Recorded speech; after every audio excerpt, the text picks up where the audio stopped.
make a clutch like that happen in the grand finals. It is not easy, ladies and gentlemen.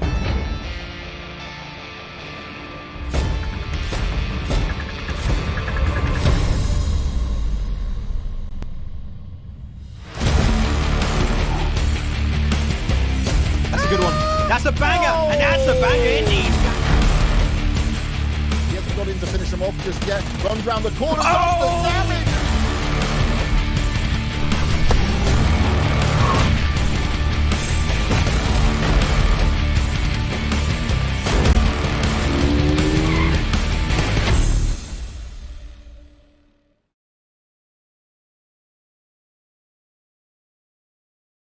Hello and welcome back to the PUBG Mobile Pro League Africa Spring Split 2022. This, of course, is our second Super Weekend and also our second day in the Super Weekend. So we are about to get into some pretty exciting gameplay. Of course, my name is EK. With me is Esproxy, and we are going to be taking you through the action here today. Now, Esproxy, how are you feeling today?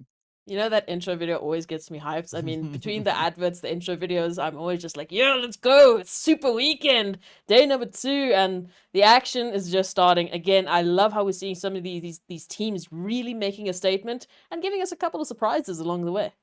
Yeah, a lot of surprises that we've been seeing so far come through from the teams, and we're expecting and hoping to see several more of those surprises continuing to make their way up on towards the battlefield. But before we go anywhere, of course, we have to take a quick look at our participating teams. So we can see these are our 16 teams that have made it through in towards the Super Weekend, in case you missed out as to who we have participating here. But here we have the whole entire list of those teams, and we can see everyone, of course, having themselves represented. We've got Lusail, Virtual Gaming, Cryptics, we've got the players there from Slime, we've got Team Mist, we have Intruder, as well as G3, Zero Tolerance, Darkness, 1 Million Esports, we've got YONKOUS, we've got the players from Unique, as well as Blackjack, then also Team Umbra, Masters Esports, and then, of course, the players coming through from the side there of the Super Young Stars. Now, we've been seeing these teams duking it out over the 5 games of yesterday, and today they are presented with 5 more opportunities to rank in even more of those points. As we can see, of course, it is Super Weekend time, so that means 16 teams are going to be duking out, looking to see who will be able to walk away with those winner chicken dinners, playing it out across our 5 matches, and that, of course, happening over the span of 3 days. Today, marking that midway point. So once we get into match 3 today, that is smack dab center of Super Weekend.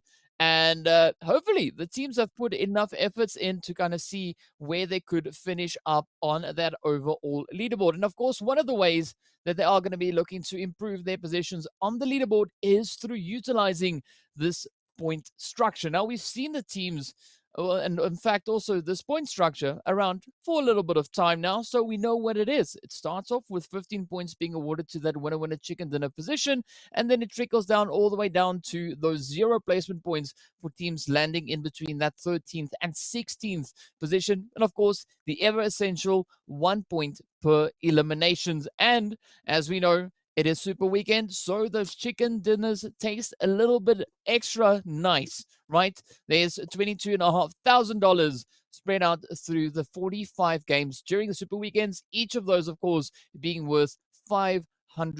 So a nice little chunk of change coming through there for the teams. And as we saw, looking at the results so far coming through from Super Weekend, a few teams really adding quite an additional bit of bank into the amount of money that they are going to be walking away. We also saw there that the league stage does award each of the participating teams $1,500. So definitely a good push to make. And that is, of course, aside from where they finish up in towards the finals, should they be one of the teams that make it through onto that stage.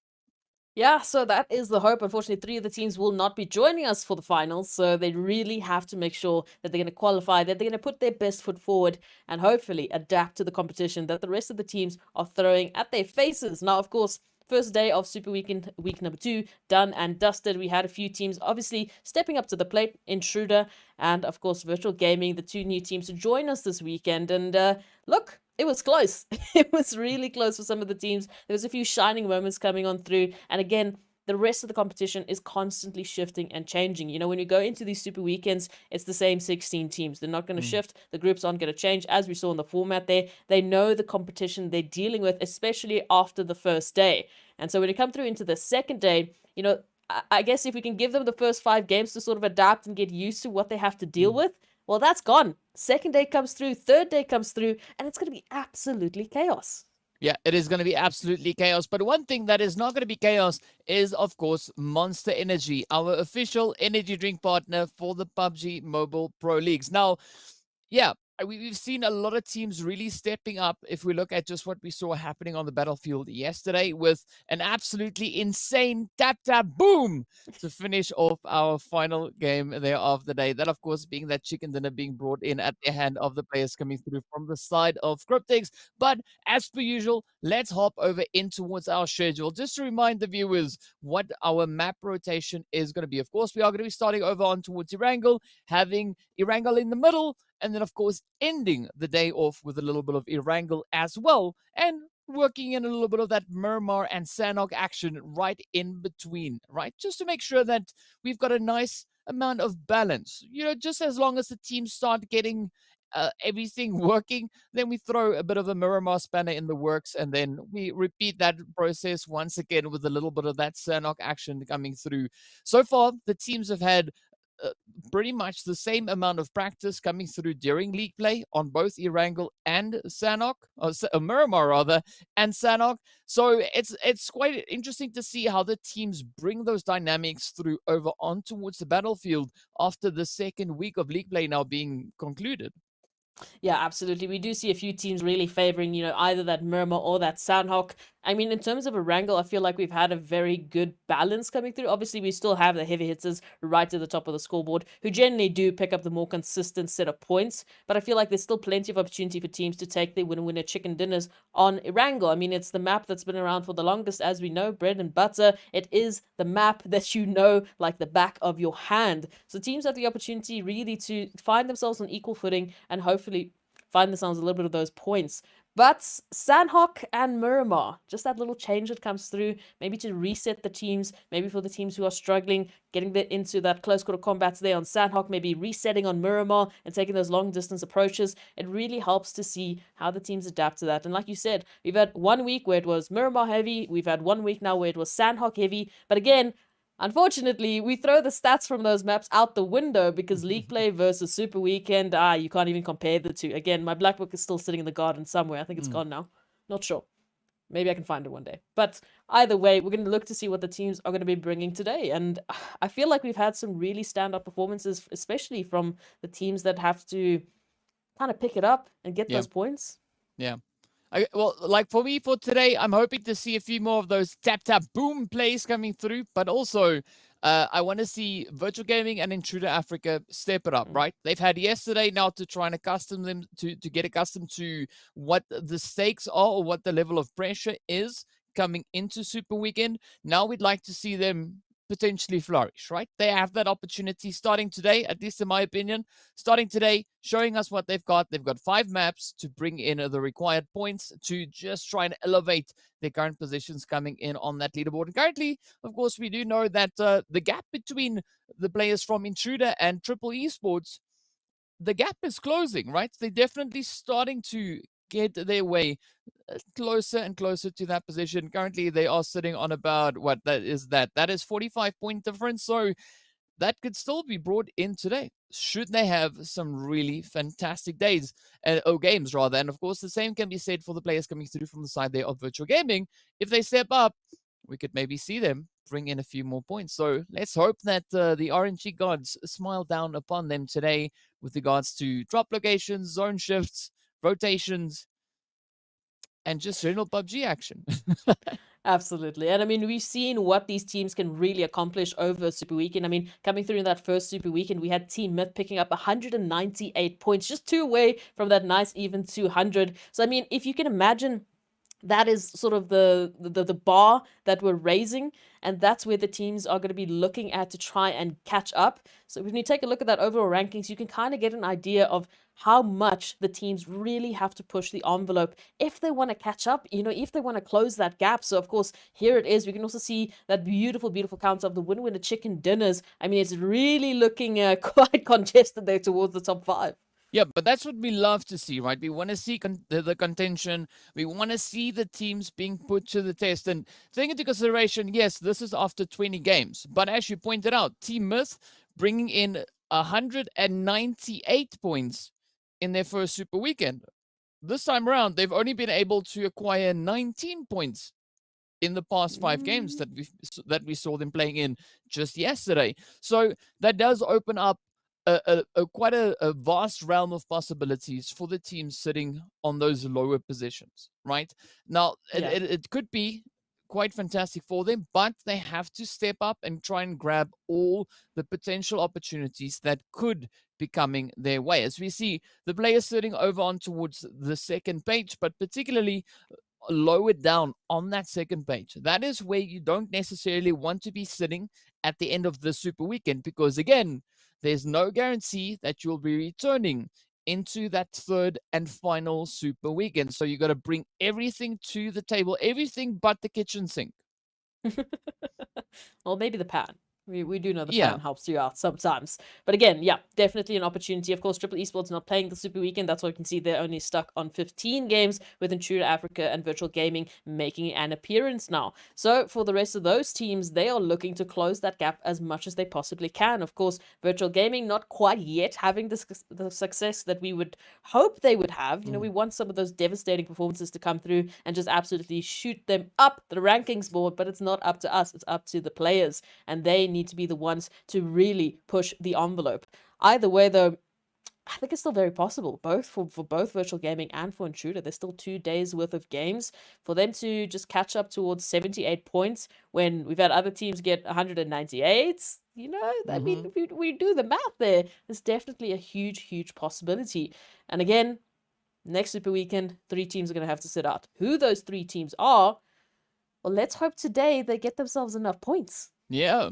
I mean, and it's going to be interesting. There's a lot of opportunities to come from this, and definitely a kind of strategy that we could be looking to for the players of Intruder Africa, or even potentially Virtual Gaming, would be to try and deal with the teams positioned immediately above them as quickly as they possibly can on those maps, right? But also, we want to see, if we look at what Virtual Gaming was doing yesterday, for instance, on one of our Erangel games, they got caught up in that exchange with the players there from Team Unique. Now, they did win the engagement, but I would rather have seen them move away, repositioning a little bit further into a more secure position. That way, ensuring that they finish even stronger, come back not only with eliminations, but also then having those placement points to add in alongside them. Because we know it's Super Weekend time.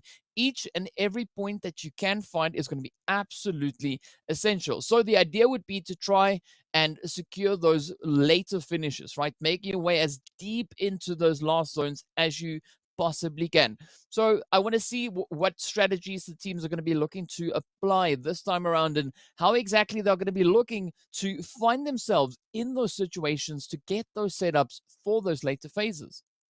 Yeah, look, I can understand, the eagerness to get those points, and I can understand the eagerness to get some team eliminations done and dusted, because we know you don't want to be in those 16 to 13 teams that go back to the lobby with 0 placement points. So let's start, chipping away at the competition. I get that, absolutely. But like you said, it comes down to that decision when, is this actually worth it? Is this engagement going to help us, or actually give us a detriment going into the next phase? Because as we know, rotations are huge. We've obviously, from that first Super Weekend, we saw that structure jumping on back to the rest of the teams as we were having huge, huge zone migrations with the teams, as we've come to expect. They're going to, really place importance on those rotations as they need to, because the first teams that get themselves set up are the first teams that can sit and gatekeep. They can wait for the other teams to try and make their rotations, and then bam, bam, bam, we've got some eliminations. So it's huge, huge importance here for the teams to understand When do we engage? When do we disengage? When do we focus on what? It's those decision-making skills. And that comes through from a lot of experience from the other teams. Of course, we know, I mean, a team like Cryptics, they made it up all the way to the top. And now they're looking to bring that experience here for the rest. But they've had some competition. The rest of the teams are also raising the bar and bringing it. They're dialing it in. So all of the teams, constant adaptation. That's going to be the theme, and that's going to be the key to them coming back to the next Super Weekend and potentially the finals. I mean, you were talking about the players there from Cryptics finding some difficulty, right? So one of the players that stand out for me was, for instance, our Miramar match of yesterday, right? Cryptics right there at the end came rushing up in towards G3. G3 just stood there, beaten, holding that position on the staircase. And as the players then from Cryptics came rushing on forward, just strafed in and out, just dealing with them. And again, I was convinced that was in the bag for Cryptics, just looking at the way that they were moving in. And this is what we love to see, right? Even when we are nearly 100% convinced that things are going to go a specific way based on what we've seen so far, the teams keep on surprising us, but we'd love to see even more of those surprises continuing to make their way on towards the battlefield. Ideally, the surprises we want to see are surprises that are beneficial for the teams bringing the surprise, right? It's not something we want to have to their detriment. We want to see these teams improve their positions on the standings. So we want to see them make it through Super Weekend after Super Weekend, and with that, potentially aligning themselves with a slot moving through in towards the finals. That, in my opinion, would be the goal. Is it realistic?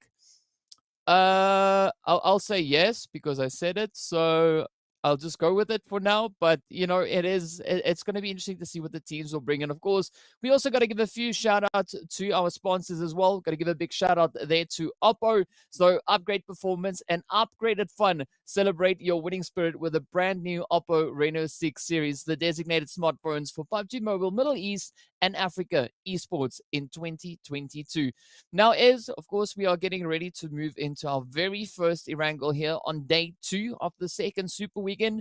Now, a surprising performance starting it off just yesterday. I'm expecting things to kind of continue down that trend, right?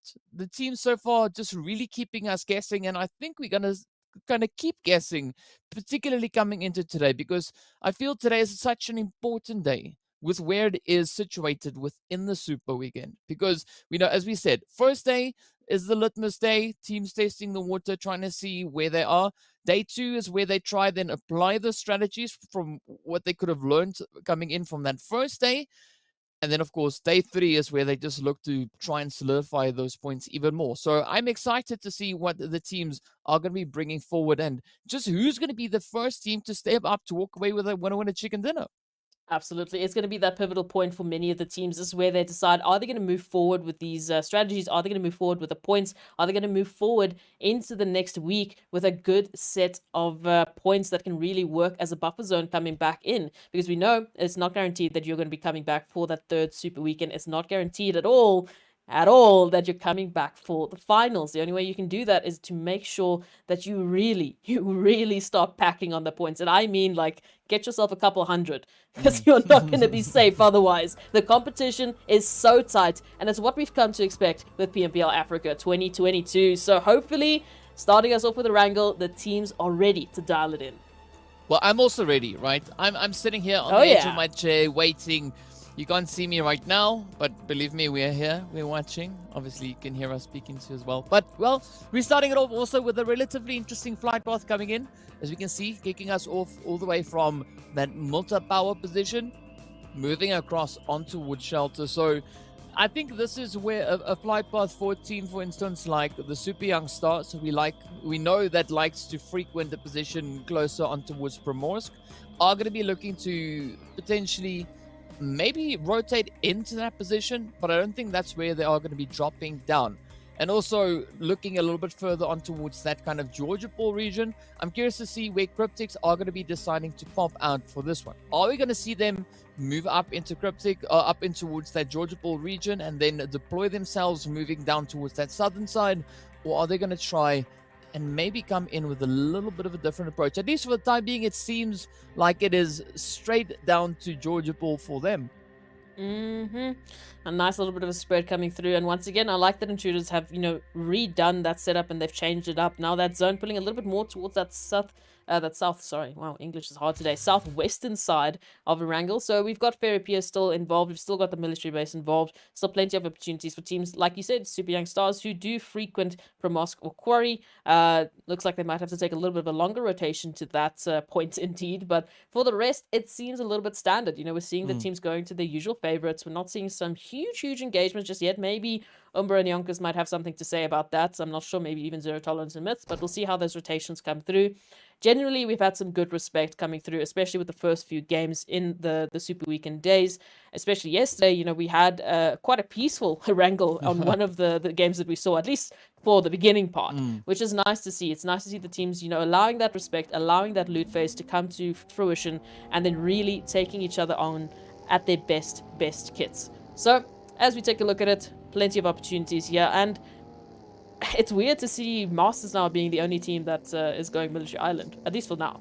Yeah, but that's fine, right? There's nothing wrong with that. But what's also interesting is to see the players here from Virtual Gaming, right? They have now decided to rather return back to Lipovka instead of dropping up in towards Severny, where, it's a little bit risky. So, yeah, a good decision being made here by Virtual Gaming, rather moving to a position like Lipovka. We know that it is going to be an uncontested drop spot for them. As we know, the rest of the teams, they all have their locations kind of locked in as to where they go. So hoping to see a little bit more of a consistent starting point coming through for the players there from Virtual Gaming, because we know that they were able to do that, particularly coming through on League Play. Oh, yeah. But we are still to see that same kind of performance we had in League Play being reflected here in towards the Super Weekend, because they showed their abilities, right? They were like, come on, we are a team that are gonna just come in absolutely swinging with the aggression right out the gate, and they had some pretty strong games as well. But we have not seen that in the Super Weekend just yet. I mean, and it's evident because they are currently sitting on 14 points. We know that they are capable of finding so many more. So I'm really hopeful that today is the day in which we see the players there from Virtual Gaming finding those much-deserved points. Yeah, no, I would also hazard a guess that they're feeling the same way, DK. They obviously want to catch up and close the gap of points that they're looking at there towards the scoreboard. I mean, it is tough for a team having to come back into Super Weekend or come through for the first time, and now having to really just chase the points, chase the gap that has been left by the rest of the teams that have already had an opportunity to play the first 15 sets of games. So, I mean, first day, we gave it to them. We said, okay, you're dipping your toes into the water. You're getting, sort of adapted to the playstyle that's coming through on Super Weekend, because we know Super Weekend versus League Week, very, very, very different playstyles and a very different focus. Of course it is, because not only is it points, but it is those juicy winner chicken dinners. So, because of that, we do see teams generally being a little bit more aggressive, looking for those earlier eliminations. And I mean, the third parties yesterday, oh, they were disgusting. They were absolutely disgusting. You would think that Erangel was every single Sanhok, even Miramar. Even Miramar, of all maps, had third party after third party pretty much right out of the gate. So, beautiful opportunity for teams that are able to deal with those quick-paced plays. They can come through and they can really capitalize. And for the most part, we thought that's Virtual Gaming. So, we'll see if they can prove that starting today. Yeah, I mean, yesterday was a chain fighting day of note, and it was so beautiful to see. But that makes me so hopeful for today. Maybe we'll see an entirely different dynamic coming through, or teams looking to just build on what we had happening just yesterday. Only time, of course, will tell what exactly these teams are looking to accomplish here today. But seeing that we do have that blue zone now starting to close on through the teams, will start to make their rotations inwards, heading up in towards the zone. And of course, looking at the current positioning, the players there from the Super Young Stars find themselves relatively smack dab center zone over on towards that western bridge. And as you pointed out before, the Masters, or rather the players from Masters Esports, I call them the masters of military, right? But it's going to be interesting to see what their strategy is going to be to try and rotate off of that island if they do decide to do that, because G3, they are encroaching that on towards that eastern bridge, so they are looking to set up a bit of a bridge camp on that front, and then of course the Super Young Stars over on towards that western front. So military base access is going to be very, very limited, at least for the most part. Yeah. And at least for now, they don't yet have to make that decision because Zone still has to shift on through. We'll see how it's really going to come to play. Maybe it might be throwing a wrench in the works for the rest of the teams. I mean, just imagine if it shifts all the way to military base, that would be hilarious. But we'll see how it's going to come through. I still think there's plenty of opportunities here for the teams to find a good set of spots here. I mean, Quarry and Gutka relatively unscathed, and teams still have a pretty open area towards that western side. But again, looking at the northeast, where we are seeing majority of the teams migrating on through, it's looking quite stacked. I mean, especially coming through from the east, we've got, the usual suspects there towards Farm and Milta, of course, being 1 million and G3 Temper. Now Intruders coming through from Milta Power might have to face them off, depending on how far they're going to take this engagement. And of course, Slyphawk AT, Unique, Lusail, Cryptics are basically on the zone, so they're fine. And Virtual Gaming coming through from Lepovko. So that northern side, it's going to be fun. It's definitely going to be fun, and that's really where we want to see the teams hopefully finding the easiest and safest way through, because no one wants to be going out first. No one wants to be those first three teams that drop, with bubbles replacements. Yeah, and already we do see the players there from Intruder now just looking to advance their position even more so as they start rolling up towards this eastern bridge. But already a very spread out approach coming through here from the side of G3. We see Flacco, Nacho just holding their positions, keeping a very watchful eye, showing a lot of trigger discipline, not looking to be too quick to react. But I'm pretty sure that Intruder Africa are well aware of the possibility of G3 being right here, because I mean, looking at the way that they are kind of taking this approach, it's still a very, very cautious approach, but they don't want to try and expose themselves unnecessarily, just holding on to those ridge lines. Raouf just rolling up in the vehicle, not budging. He's just like, let's just wait and see what happens here. Sneaky. Looking for a little bit of something here. And of course, Darkness and Blackjack Esports have found each other just a little bit north there of 1 million Esports. So that might be a little bit of a fun one. Potato Hill is going to be looking a little bit spicy here, of course, and that contention is still rising. Now, one player being confirmed, and G3 Temper still just laying in wait in the grass, just watching to see what Intruders are doing. They're just like, this is an interesting one. Haven't seen someone taking a rotation like this in a while, so that's definitely going to be fun. So that zone pool, DK. Tell us a little bit more about that. Well, it's just a very comfortable shift, right? Nothing too crazy, nothing too insane. It is going to allow the teams to continue to move a little bit further on towards that more centralized region, as that is kind of a trend we've been seeing develop as of late. In the beginning, we did see a lot of the teams just kind of staying onto the edges, but now everyone is just like rushing forward up in towards the party. And speaking about the party, of course, a lot of party breaking coming through here. Not even that's a word, but here it is. Intruder now looking to kind of apply that pressure on towards the side here of G3, with Nacho also just on their knees up ahead. Buden up along that vehicle, and this is such an aggressive play coming through here from Intruder Africa, but it's a good start. This would be what we want to see. We want to see teams looking to change up those dynamics, and Flacco now just trying to put a little bit of distance, looking to play a little bit of a longer game. Buden now, of course, is going to get rushed, as we can see Potato, Hemo, the whole squad now just moving forward. But this is where I'm curious to see what Flacco is going to be looking to do, as it does seem like he's looking to prioritize that position up into towards zone. Meanwhile, leaving Buden to get taken down by such a beautiful nade coming through there from Hemo. Yeah, look. I mean, what do you do in that situation? Oh, that was sneaky. Oh, no, that was a team nade. Oh. I thought Buden just dropped one before he went down. But okay, it's fine.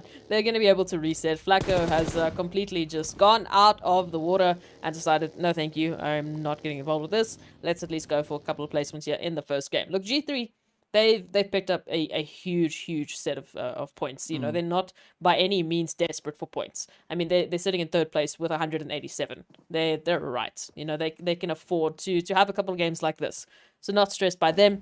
Unique did push Lusail out of their comfort zone and specifically out of Georgia pool. We did see a little bit of contention there. I was worried that there was going to happen, having something happen there towards the zone, but for the time being, Lusail managing relatively to disengage, and the rest of the teams now having to make their way in. We can see it's just Lusail and Team Unique who are still in the blue, but they're very close. Don't worry about it. I know you see it, but don't worry.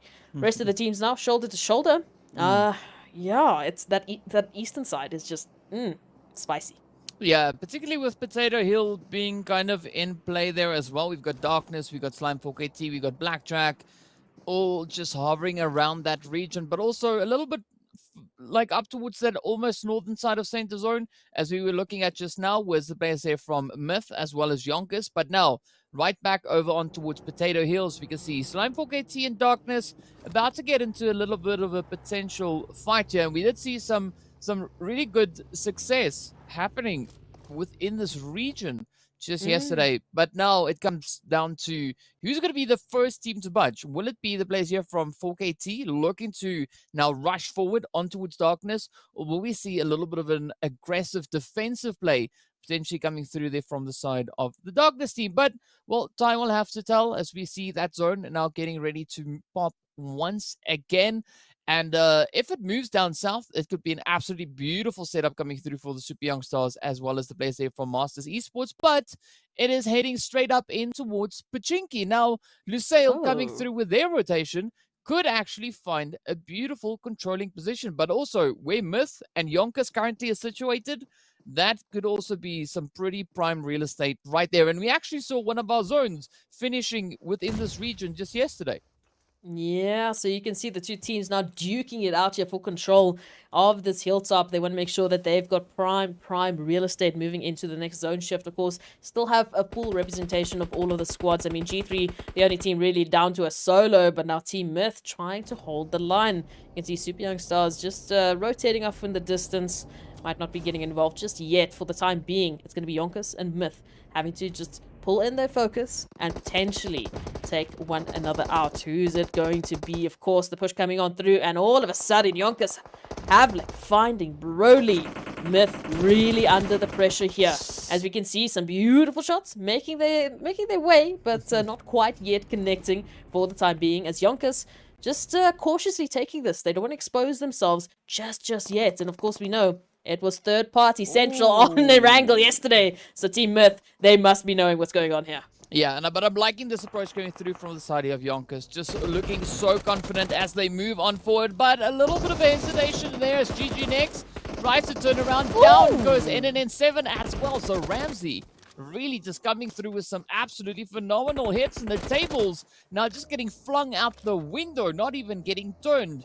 As YONKOUS now down to only Lewis, and Lewis now is just like, no, it's fine. I'll just go look for something a little bit further down the hill, while the rest of his team now all have, having their bags packed for them. And this is a little bit of a worrying play, but it's okay. YONKOUS, they're still alive, right? They're still in it. We still have all 16 teams left. But I'm liking to the rotations that we are having coming through now, right? We did see the players here from Cryptics as well.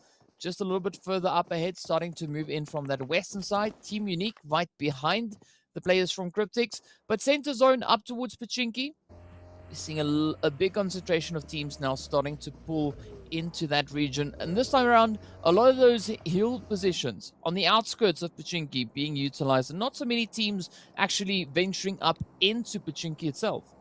Oh, yeah, it's absolutely looking stacked. And what's also looking very interesting is Team Unique now just pulling up on the outskirts of the zone, looking dead to rights towards Cryptics, who are just holding, bunkering down, waiting for this next shift to come on through. And I mean, I do like that we are seeing once again a good spread of teams. They're not quite yet, jumping into the absolute chaos, which I love to see. Unfortunately, YONKOUS and G3 Temper now down to solos, so they're going to hopefully just hold the line, rat it out maybe, and stay alive. That zone shift, though, we've seen that shift before. And I do remember Cryptics coming through from the similar direction, having a fantastic one-on-one with Slime 4KT and actually managing to clutch it out. So as they pull in right along Team Myth, this could be a big one. Yeah, it definitely could be a big one. But of course, Lewis is going to be the first one to potentially feel the grunt of that pressure coming through. But also now Team Unique, as they come rushing on forward, we can see, just some devastating hits coming through. Senke actually getting downed by Lewis. So beautiful solo play coming through for the side of YONKOUS. But now Marshall getting rushed as Unique looks to dial up the pressure. Oh, synchronized grenade sending. It is so beautiful. Looks like flares all over the place. But of course, you got to be very watchful of Marshall, who could pop up in your window at any point of time. And with that, Marshall, of course, now gets traded right on down. And Cryptics now down to Carry Boy and Lazy Boy. Oh, I mean, they're just not having the best of luck at all, because not only is Lewis getting involved, Team Myth now also threw a couple of shots in their way. Like you said, Carry Boy and Lazy Boy, the last two here for Cryptics, but for how long? Again, Lewis, what are you doing? Just absolutely pulling everyone towards his direction, saying, hey, I know I'm solo, I don't care, all right? I'm going to pick up my eliminations, I'm going to get a couple of points, but now Team Myth looking to get that final confirmation. They were the ones that put it down to Lewis in the first place. Oh, they're going to get that... yes, they are. Oh, no, actually, it's Unique. Okay, you know, third parties. Let's go. Bring it in. Yeah, and we see those vehicles being utilized as well. And what a beautiful show it has been so far. I mean, Team Lusail, they just running over people all over the place. But of course, we did see G3 Temper also now getting sent on back. YONKOUS finally making their way back up in towards the lobby, as it did turn out, you know, Lewis could already cause so much carnage. But now, as we look onto even more carnage unfolding right here on the edge of the blue zone, it is going to be Boyka trying to just rush on forward. Storm, the last remaining hopeful now for the side here of Slime for KT, but a very devastating stand being made by Slime. But this is where Boyka is facing quite a bit of a challenge, rotating up straight towards the players there from the side of Virtual Gaming. Of course, they've heard quite a few of those engagements come in, but now Boyka needs to try and play this one. Right, we did see what Solos can do. Lewis being a good showing of that, but look at that nade. Absolutely pinpoint. Petrox. Give that man another nade. He did so beautifully with that one. Oh, what did you say yesterday? Tick, tick, boom. Coming on through. Lusail out for the count. And we're down to 13 teams remaining in this one. Darkness are also getting involved with Team Myth as those rotations keep on coming through. The northern side, once again, still looking absolutely stacked. Masters, huge rotation that they had to actually make to get up into the situation. And now they're going to be finding themselves up against 1 million, who are a little bit spread out here. It's only Knight that is a little bit isolated for the time being and won't be able to get involved just for the time yet. But Bamboo now getting confirmed. So technically a 3v3, well, 3v2.5 is what we're looking at here between 1 million and Masters, unless that res can pop off like it just did. But again, you can take this engagement. Absolutely.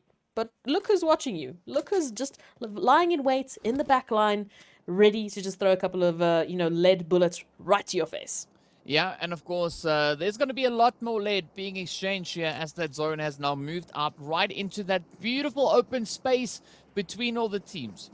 As we can see, it is going to be towards those open fields, and this time around, there won't be any compounds aside from the one relatively close to where Team Myth is right now. So they are very likely going to rotate into that position, looking to set up a bit of a position from there on. But down in towards the fields, this is where we are going to be seeing some I want to say some brutality, right? It also may be a bit of a slaughter. I don't know, because there's not a lot of options to play here. But at least for the time being, we do see those hay bales being a potential option. But whether the teams are going to be looking to move into those positions, we don't know just yet. Of course, we also see in the feed that Intruder just came rushing down on towards Slime for KT. The players there from Cryptics now also making their way back in towards the lobby as they met up with Umbra along the way. But Myth in a very interesting position, right? They have that little compound, but they also have the high ground position here. Oh, absolutely. We do see the first couple of teams now finding their success in towards the zone, but Darkness not finding a lot of anything else, unfortunately, down to Tornado and Manuel, who are desperately trying to stay alive in this, but they're getting a little bit sandwiched, and that does seem to be an opportunity here for the rest of the teams now to just pick up those eliminations, while the duo of Darkness, hopefully, for the time being, can stay alive and just creep on through, get into safety. We'll see what happens here, but Myth, beautiful line of sight. Super Young Stars, Team Umbra, everyone just getting involved. Oh, it looks so beautiful to see everyone just having to rush the one forward. But this is where Myth is in such a fantastic position, right? They can just sit up here, utilize the heck out of their angles. As you can see, Charla and a lot of the players coming through here from the side of the Super Young Stars, just running up into that defensive wall. It is now down to Cronboy, who takes aim right towards Shadowwind, who's frantically trying to push on in towards the zone. Down they go. Morteza also up ahead. It is absolutely insane as the teams continue to play. Umbra now getting sent back into the lobby. And potentially maybe the players here from the Super Young Stars could be following suit. But Convoy is going to try and make it difficult, at least for the time being, as a beautiful knock now comes through in retaliation onto Broly. But down they go as Ramsey comes through with that beautiful confirmation. And we are now down to only 7 teams here, Ez. Yeah, and huge part thanks to Myth. They're running around now with 11 eliminations, as we do see Intruder now packing their bags and getting sent back. But Virtual Gaming, a team we've been wanting a little bit more of, now in an opportunity to take out none other than 1 million. It's only Knight standing in their way, but right behind them, of course, we know it's Myth. Rotations still have to be made. It's only Myth and Blackjack Esports that have a good line of sight into the zone. And Knight here, just trying to stay alive because there's a couple of nades just being flung right past their face. And unfortunately for them, the connection is there thanks to one shot. Now, Virtual Gaming, full squad, have a line of sight on towards zero tolerance, and they have a pathing into the zone. It's only Blackjack that could potentially, or Lelouch, that could potentially put up a bit of a fight here.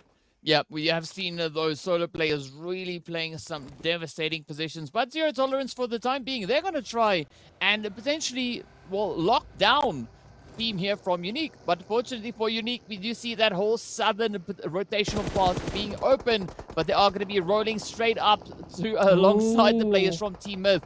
But look at the scope, quickly just setting up a good position, taking angles on towards Skydo down below. Oh, there we go, finally pulls it through. That recoil being a little bit challenging at that range, but Hates and the squad here now from Zeroton's really going to try and bounce back from that play. Virtual Gaming still looking to be quite a bit of a thorn in the side here for all the teams concerned. And we can see vehicle explosions lighting up in the field. Hates now the final player for Zero Tolerance is going to be holding on to the foothill side. But up comes Unique now rushing forward, and this could be several more eliminations delivered on a platter for Team Myth. Oh, they are looking to just capitalize and just keep on raking in those eliminations. But now one shot getting dangerously close, running up the hill as a little bit of a scout here for the rest of Virtual Gaming who are looking to get involved. And nades are being cooked. But where are they going to be sending? You're out in the open. Ramsey, beautiful line of sight here to work with. Now, the nade connecting. But come on, we need a little bit more. We need a little bit more of that Virtual Gaming action if we want to see Myth start to sweat. Because they still have this high rise. They still have the best position. They just need to hold the line. Yeah, they need to hold the line, but Virtual Gaming, they are coming for them. They want that spot, and with that, down goes Ramsey as Alpha Luigi sends a beautiful one. One shot also getting traded off, but now the rush, the fight for the top of the hill is going to be coming through. Farouk trying to hold up the position alongside the tree, but down he goes. Bedrocks now trying to come through with a few hits of their own, but now it is down to Alpha Luigi and Zeus for the side of Virtual. Moment holding on to the very peak of this hilltop, but Zone now being wicked as it is, taking quite a hard shift down towards that southern side. So whoever succeeds in this engagement atop the hill will have to now try and find a way to rotate all the way back down that hill that they fought so hard for. Up comes the rush. Zeus is looking to push on forward. Ramsey comes in with a beautiful hit. Alpha Luigi trying to push on through. Down he goes. Now it all turns to Bedrocks and One Shot, who both now have been raced on through. Moment and Ramsey trying to hold on to the high ground.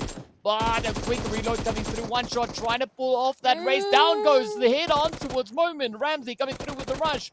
One shot super low on that health bar. He cannot really afford to get caught out, and down he goes. Beautiful rush coming in from Myth. 15 points on the board.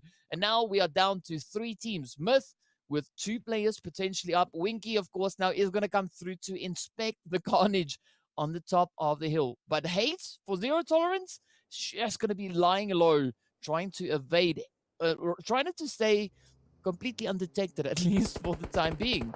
Oh yeah, absolutely does not want to get involved, but we need to be careful. Unique, right up and close and personal, as Myth now make a large rotation all the way towards that southern side and might just spot Hates, which I don't think Scope knows about just yet. Otherwise, I think they'd be a little bit more frantic. But for the time being, we'll see. Momen might have a beautiful opportunity here. And if Hates can just keep staying and hidden, then this could be the one for Zero Tolerance. Now Myth down to only Ramsey.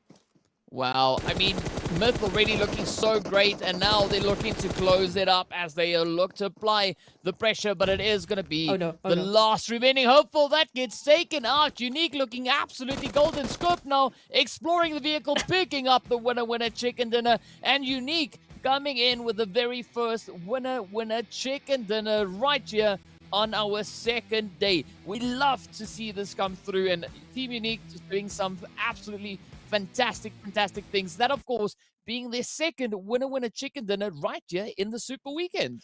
Oh, we love to see it. And I mean, Team Unique now picking up some well-deserved points and really having a heavy focus on those rotations, you know, making sure that they're not unfortunately getting engaged and getting third parties. So they really had the best opportunity, the best pathing into that final zone. Really, really good stuff. But Virtual Gaming, hello, making a little bit of a stand here. We've been waiting for it. They get to those top 4 spots. I'm not sure how many eliminations they picked up, but it's definitely an opportunity for them to take a little bit of a wider leap up that leaderboard, maybe even catch up to Intruder, who is currently the closest team that they could catch up for the time being. Of course, we know still plenty of games that have to come on through.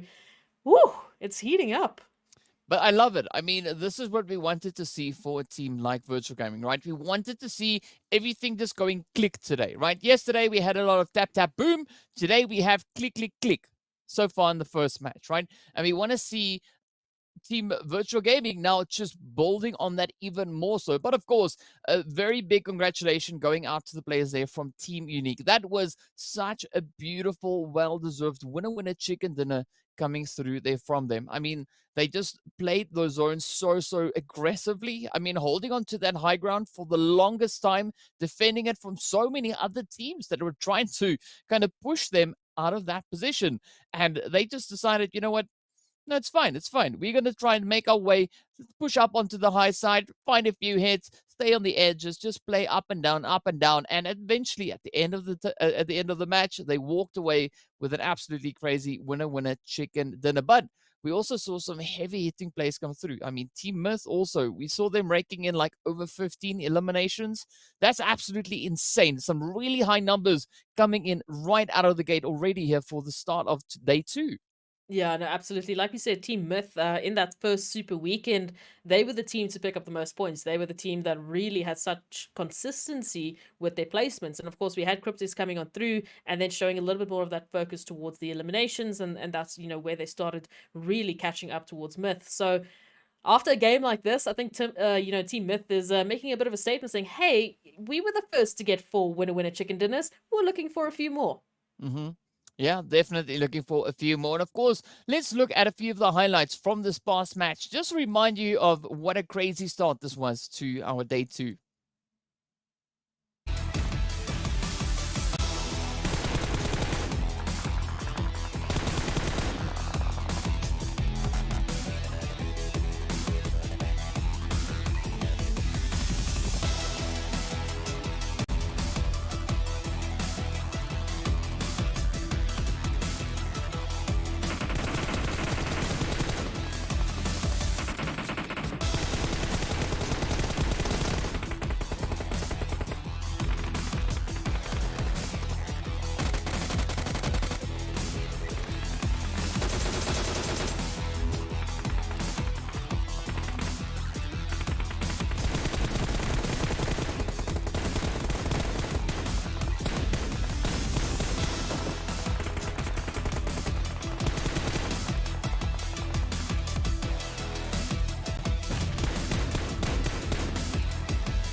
Beautiful PUBG coming through there once again. Some absolutely insane ways to kick off the day, right? So, I mean, that, in my opinion, sets the bar for today. And we saw yesterday that first match was absolutely popping off and things just kept on building from there. So I'm looking to see the exact same potentially happening here today. Of course, speaking about today, let's have a look at what the match standings are at the end of our very first match of the day. Look, I think it's going to be surprising thanks to Team Myth picking up those huge elimination points. And as we can see, they actually find themselves in first, well, at least on the match rankings after a game like that. 25 total points. Team Unique, not far behind, picking up those 23. And it starts to filter down. But Virtual Gaming, I want to highlight them as well as Intruder Africa. You know, they're the two teams that have joined us for the first time in Super Weekend, picking up 14 and 11 points respectively. It's a good start. Keep it up, please. Yeah, a very, very good start to the day here for them. And all they got to do is now just keep that ball rolling, keep the momentum moving forward.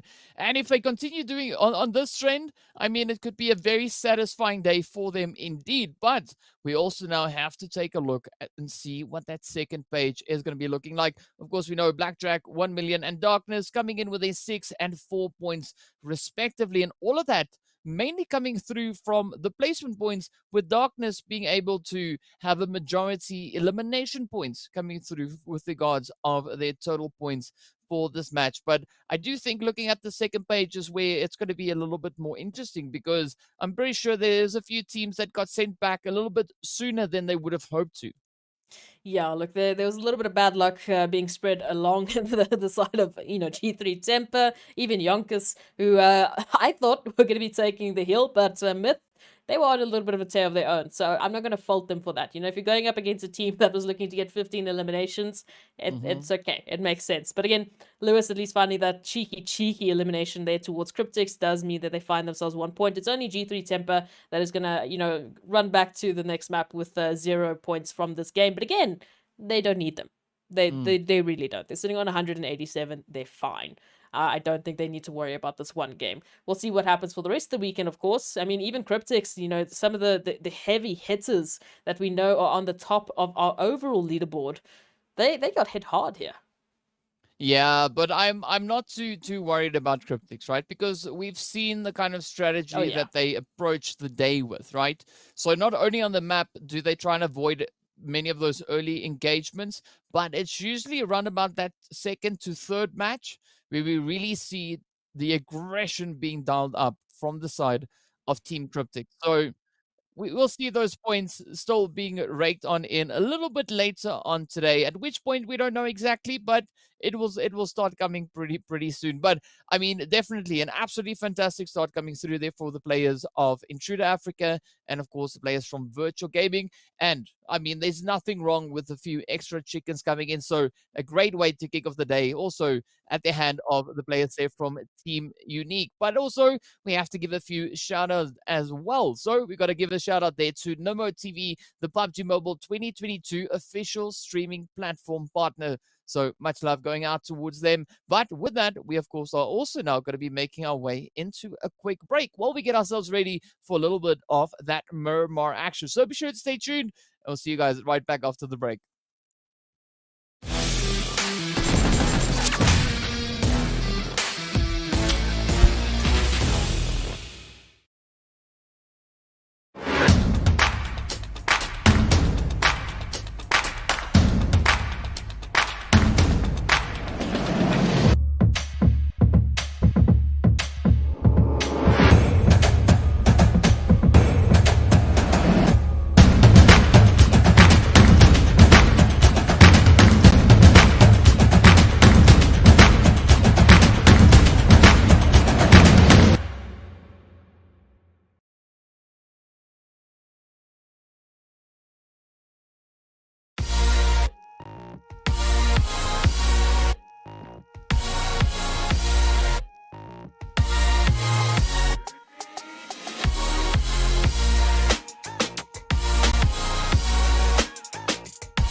Hello and welcome back to the PUBG Mobile Pro League Africa Spring Split 2022. This is our second Super Weekend, and we are also now getting ready to move into our second match of the second day.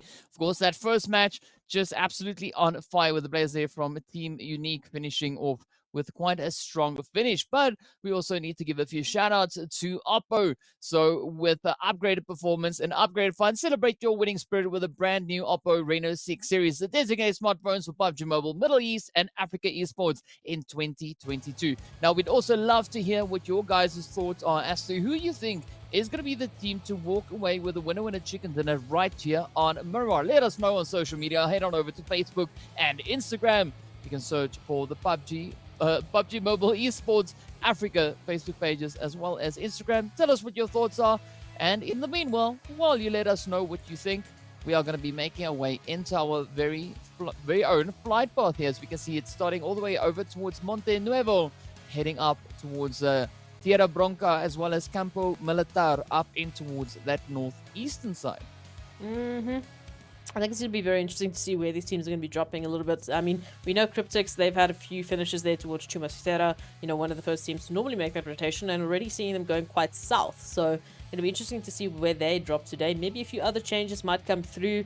I mean, I'm still expecting Picardo to be absolutely insane. We can see the Skittlespacks already making their migration that way, so we'll see what happens here. But overall, DK, I mean, any expectations going into this one? Ooh, that is going to be an interesting one. Well, we know a map like Miramar is a map in which we see the players from G3 Temper just absolutely flourishing, right? But I'd like to see a change up with that coming through a little bit here today. In today's Miramar, right? Maybe Myth, maybe Virtual Gaming stepping up to the challenge because they already have a strong position starting it out in towards this first initial zone. So, yeah.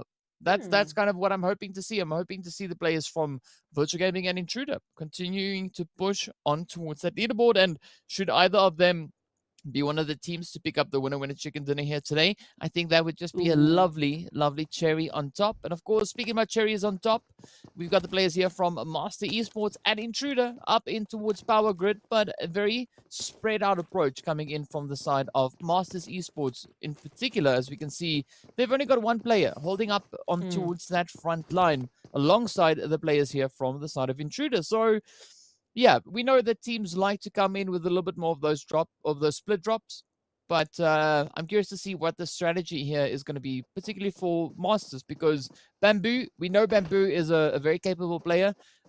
They've really showcased that in the previous days, but a 1v3 is going to be a little bit of a tough play, especially in the early start of the match.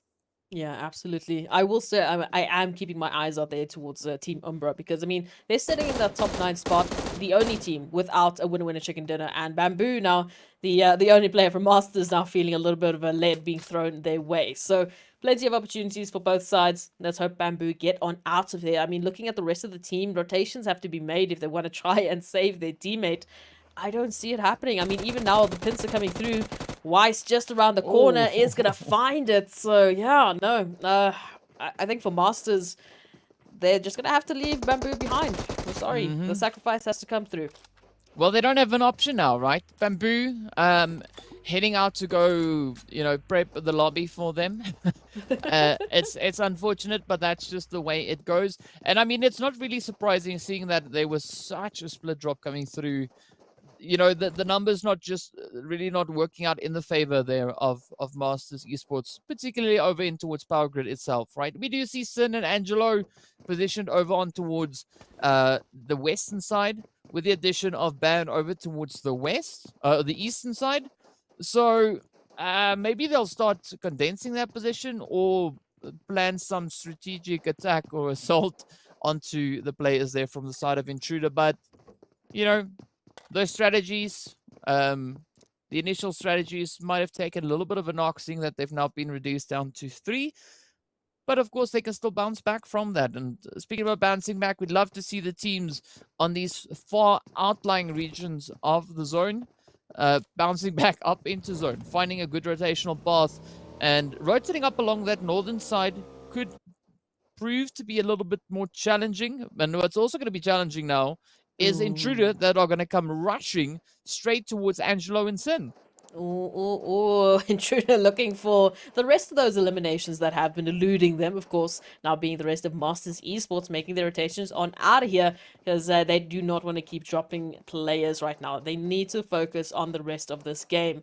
They want to give themselves a bit of a better buffer coming on through, maybe even break into the top 9 with those winner chicken dinners. Like I said, in terms of top 10, it's Umbra and Masters Esports that are very, very close alongside Darkness to potentially make it there, but they haven't quite yet gotten their first winner chicken dinner. So let's focus on that $500. Let's focus on getting out of here, please. Pretty please. I mean, look at the rotations that we have to work with here. I mean, zero tolerance, all the way there. Right up into the northeastern side alongside 1 million, Lusail, Slime 4KT. It's a huge, huge, huge pathing for them to work with here, and I think it's going to get tough. I mean, trying to get into that northeastern side, it's already congested. Yeah, and particularly now with the players here from G3 looking to roll on through. They are making their way down the road in the direction there of Monte Nuevo. Whether they are going to be pulling up in towards Monte Nuevo itself, we don't know just yet. But they do seem to be heading straight up in towards that direction, or at least settling for the compound we have positioned just north of Monte Nuevo alongside the road. But fortunately for the side here of Myth, they are looking to be committing their rotation now further down towards the southern side. But we've got Masters rolling through, we've got Intruder heading in. Vroom. Monte Nuevo is going to be a hot spot. Like I said, it's looking pretty tough here for the teams now making rotations through. We can see, I mean, 1 million now starting their long journey all the way there from the northeastern side. Might be even running into YONKOUS, depending on how they're going to be taking this. Maybe they might prefer to go through Creative Fields, but it will be a tough one. Maybe just going a little bit more towards that Hacienda del Patron might be a little bit better, but again, you're next to Team Unique, and I mean, if you go a little bit up, you're next to another team. So this is going to be the decisions these teams are going to have to make, and I'm glad I'm not the ones making them, because it would be absolutely impossible. You can even see from the little bit more of that eastern side. We've got Blackjack Esports and Darkness. Oh no, how have they found each other? No, what is going on? Masters and Intruders again? Yeah, that is the age-old engagement, or at least for this for this round, that we see Intruder and Masters now trying to have a bit of an exchange. Angelo, getting hit in the butt there as they try to escape, but Ban, of course, quite some distance away. So again, we could see another potential player from the side there of Masters Esports having to pack their bags and make their way back in the direction of that lobby. And yep, there is the confirmation. Down they go. A very unfortunate play so far for Masters. But Ez, I want to ask you a question. You were talking about a position. There's a spot just north of San Martin. Well, at least if we look at the map, what did you call that? Listen, don't talk about my pronunciation here, okay? At least I didn't say what did we say here? 7E or the very original names. I can give you that. Very, very original names coming out for these locations. But speaking about locations, we've got Super Young Stars now rolling on down from the north. And of course, Myth, Farok, right there on the front line, just keeping a very watchful eye, waiting for that opportunity to present itself so they could potentially come through, hitting hard with those blows. But Cryptics, they're going to start rolling up from the southern side. So this is where Myth could have an extra additional bit of pressure potentially coming in their direction. We also see the players there from Virtual Gaming now pulling in from the eastern side. So center zone, once again, getting heavily congested as the teams roll on in. I do like the rotation we see from 1 million Zero Tolerance and as well as Lusail Esports. Right behind each other we go. And I mean, speaking of right behind each other, Team Myth right now, they are looking to put Super Young Stars right behind them on the leaderboard as well. Coming through here with Rock, finding one, looking for a little bit more. But need to be careful here. You want some of your teammates to back you up in this situation, because Chala, of course, is going to be down. But the rest of Super Young Stars looking for that revenge. Now, we know Farok here going to be holding the line as Moment tries to get that flank coming on through. And Super Young Stars might just dip. They might just say, no, it's not worth it. Let's get out. I do like that. I think it could have been a little bit more dangerous if they had stayed just a tad longer. We can see Myth just rolling up on that hill. I mean, within seconds, it could have been a different story.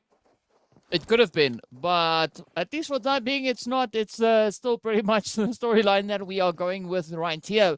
But I mean, the congestion, Oof. just continuing to come through now from the northern side. We've got Unique, we've got G3, we've got the players all over the place now, just looking to cram themselves into this position. Intruder also just trying to hold up into their spot. But up comes Super Young Stars, My. getting ready to duke it out with the YONKOUS.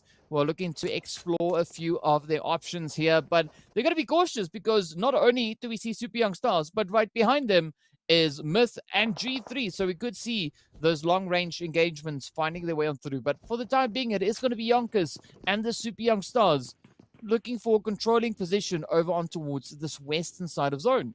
Look, we saw what happened the last time that YONKOUS found Team Myth, so I think they'd want to avoid that as much as they possibly can. But again, these eliminations, they taste all too sweet. We can see the feed actually lighting up with virtual gaming and Team Myth, so don't worry about Myth for now. They've got their hands full for the time being. And again, so many possibilities here as we take a look at the contention that's going to happen. G3 Temper also able to get involved there with Myth and virtual gaming, as you've mentioned, and Umbra not far behind. So, Super Young Stars, for the time being, let's see what they can get up to here. Cryptics, even Cryptics is throwing bullets into this contention. I mean, what is going on? Absolute chaos here towards Miramar, and that center zone, it just keeps getting more and more congested.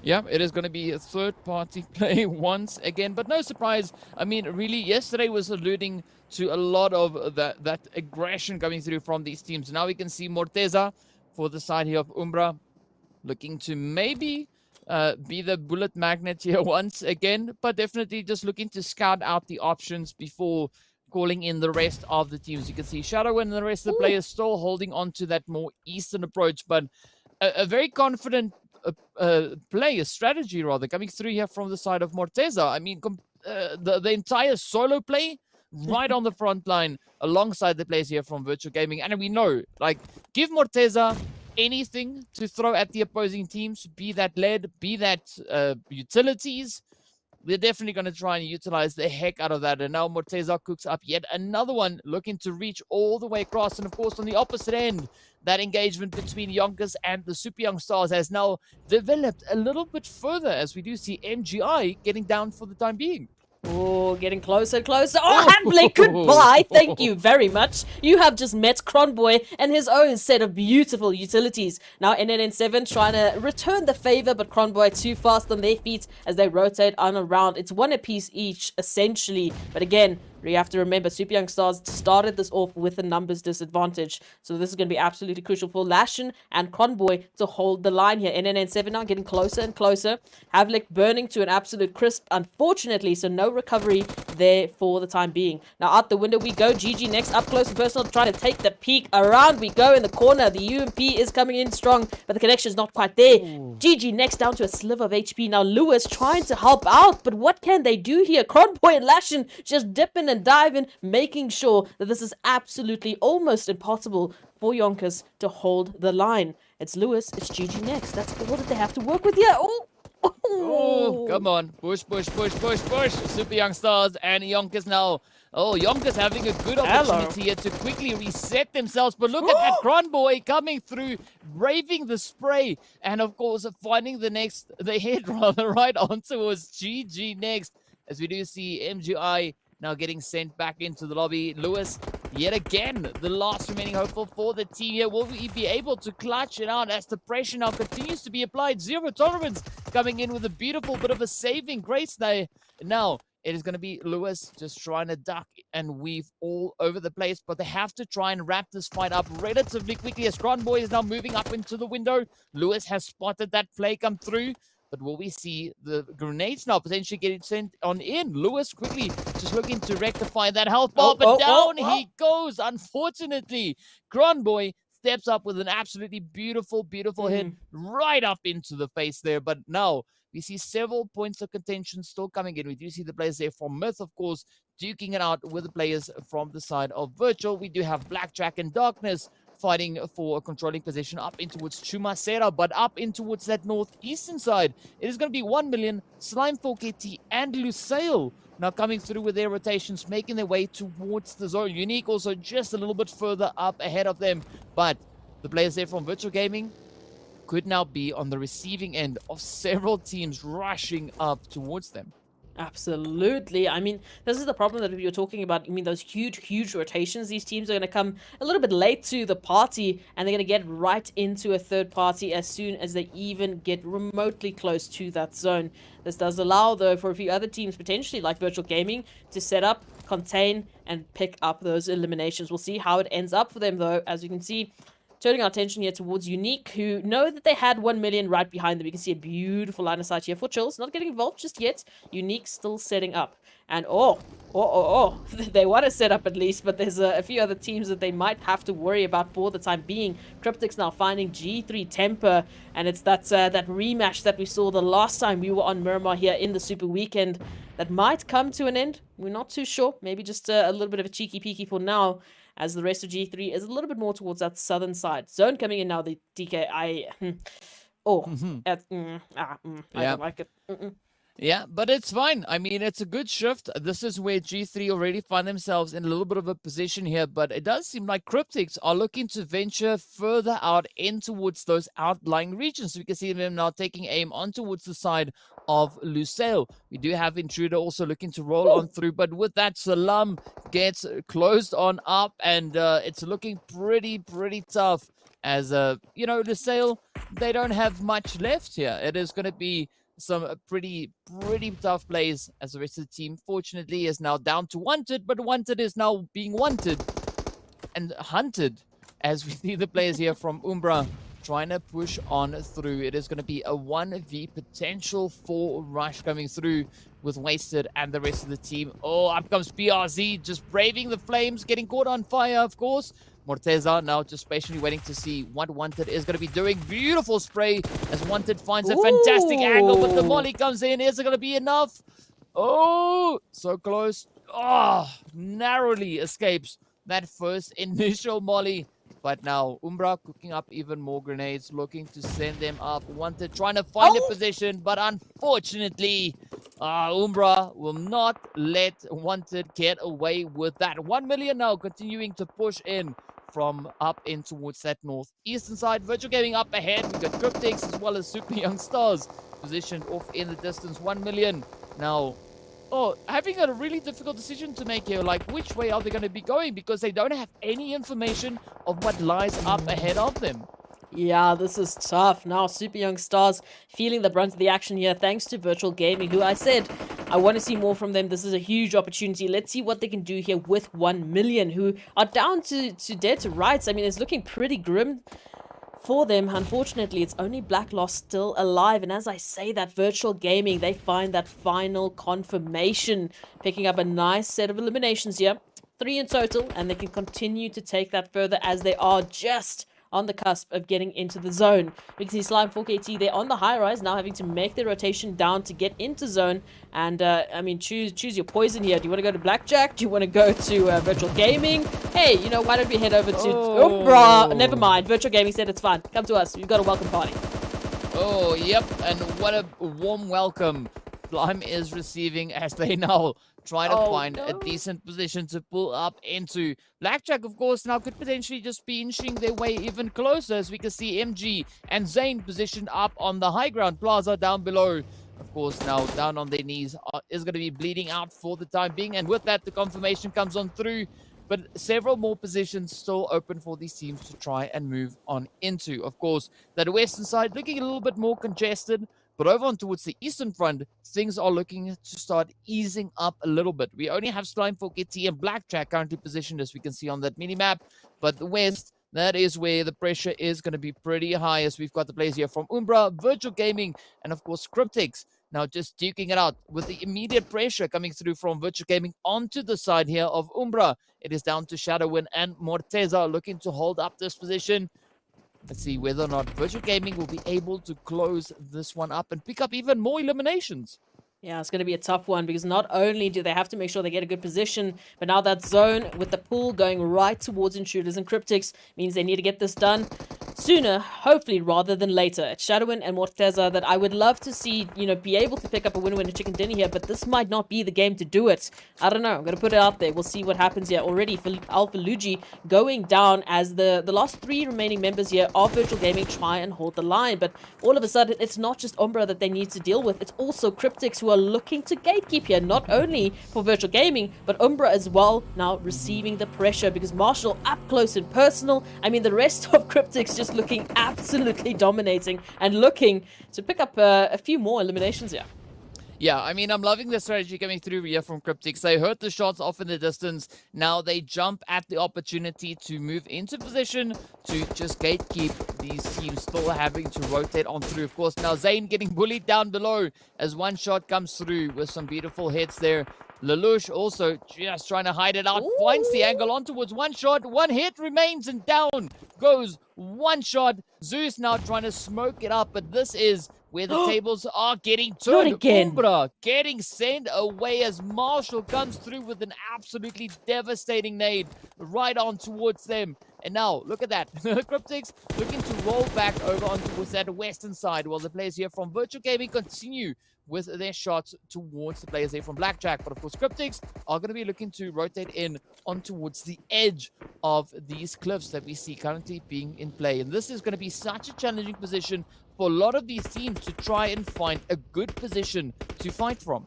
Oh, Cryptics getting ever closer towards Virtual Gaming, but also ever closer to the center of the zone. Maybe not where they wanted to be with the Lush hitting such a shot like that. Now Marshall trying to recover the situation here, but information is a little bit scarce. They just got here, and all of a sudden they have to focus on recovery. Of course, Virtual Gaming now down the hill they go, and Blackjack looking to get a little bit of revenge, not only towards Virtual Gaming, but now potentially even Cryptics. Holding this line, really making it difficult for so many teams trying to rotate on in. Zero Tolerance now also feeling the brunt of the action thanks to Cryptics. We've got 7 teams remaining, but all of the players are dropping like flies as everyone is looking just for a little bit of that tick damage, just a little bit of those extra numbers to pad their stats. And we see a nice lineup of teams just hugging the edge of that southern zone, waiting in anticipation to see where this next shift is going to be forcing them to rotate towards next. Grunboy, of course, now getting traded off as the Super Young Stars make their way back towards the lobby. And now it shifts up in favor of the players from Cryptic. So I said before, it's going to be a challenging position for a lot of these teams to play. And now it just proves it even more so, as Cryptics have a controlling position already established within the zone. And this is where now it turns to Zero Tolerance, the players from Intruder, as well as G3, Blackjack, and Virtual Gaming to try and fight their way back up in towards that zone. Virtual Gaming having a really tough time, as we can see Alpha Luigi now having to try and tend to the wounded players here under the continuous barrage coming through from the side there of Blackjack. Yeah, and it's not looking like there's going to be any sort of saving grace for the time being, because the only potential team that could get involved would be Cryptics, and we know Cryptics are very well aware of where Virtual Gaming currently find themselves. So for the time being, let's hope and let's wait to see if they can get those reses coming on through. Petrox now just having to resort to running up the hill, even Zeus, but the re-knock comes through. And Virtual Gaming are dropping minute by the minute as we see these teams really looking for an opportunity to get into the zone. But again, a winning condition for Cryptics right now is the fact that firstly, they were the first team to get into the zone. Secondly, they have the highest set of numbers.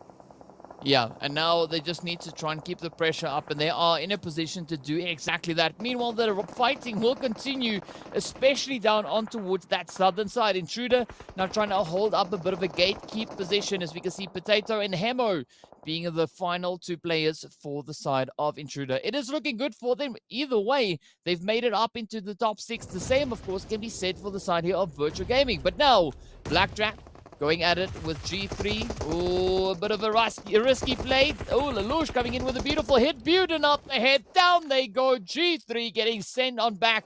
5 teams left to fight it out. The North also now having a little bit of alleviation of the pressure coming through there. As we can see, Virtual Gaming coming under fire. They are down to Petrox, but with that, Marshall cooks up yet another nade, sends it through, and swiftly deals with Virtual Gaming. 4 teams now left to try and fight it out. Still heavily congested southern zone. We've got Skydo right behind MGs, we can see, looking now to rush back on in towards that zone. The blue zone applying its own pressure, forcing the teams to continuously keep on advancing their way forward. Skydo now trying to cook up that nade, trying to reach up in towards Blackjack, but gets spotted as Wesco comes through with a beautiful shot, and that nade not even having an opportunity to get sent on through. And I'm curious to see, though, is where this next zone shift is going to be taking us. Yeah, look, this might be a big one. Depending on who is going to get that zone bless, might be the team that has the winning condition. And it is currently Blackjack Esports, maybe even close, if we can go far as to say Intruders. It's Cryptics who have to push on through. And the numbers no longer in their favor. Blackjack still have 3 members remaining as well. But maybe we'll see for how long that is the case. Now, Intruders holding a little bit of a building here. It's not in zone, though. So at some point or another, they're going to have to leave their safety. They're going to have to get into the absolute action here. And as Cryptics just force that pressure, they also be the first team to find themselves in a beautiful position once again into the zone. I mean, I thought this was going to go a different way, but all of a sudden, the teams, I don't know if they're hesitating. I don't know if they're just scared. The Cryptics has some huge nades cooked up for them. As you can see, Senke already finding Potato. Oh, but now I think this is more of a calculated approach coming through. As you can see, Blackjack being well aware that there could be a potential angle being played on the higher ground, where we see the players there from Cryptics coming through. And of course, now this is where players from Intruder are also looking to play a little bit more cautiously, but a beautiful rush coming through from Blackjack. Senke just holding up on that bridge line, but Blackjack, they want to get this one in the bag. As we can see Wisco coming through with a beautiful hit. Lelouch getting picked on up, not sticking in behind the cover, and down goes Wisco as well. The pressure now turns to MG. As we can see, the players here from Intruder also now just inching their way up the hillside. But Cryptics still holding strong atop the hill. Down to 2 they are, but Lazy Boy, Senke, they could very well clutch this one out all the way through to next Tuesday. But let's see. Intruder, potential angle. They could be sneaking up right behind the players here from Cryptics, as they are, for at least for the time being, distracted by Blackjack. The molly getting sent over. That is the confirmation up on towards Lelouch. MG now trying to hold on. Oh, down he goes as Senke's molly just finds some absolutely devastating damage on towards him. And now it turns to Potato and Hemo to close it up alongside the players here from Cryptics. But Senke, Lazy Boy, that's going to be quite the formidable team to go up against. Yeah, it's a 2v2, and Cryptics, once again, they have that high line. They have the potential to hold this even further. As we can see, that zone now shifting on through right between the two teams. So both teams going to have to force their way into a position here that they can hold. Senke, again, beautiful angle that they can work with here. If Potato and Hemo just peek out for an absolute second, it could be the utilities coming on through. But it depends on what information Cryptics have to work with. Senke has an idea of where Potato's coming from, especially with the smokes now popping on through.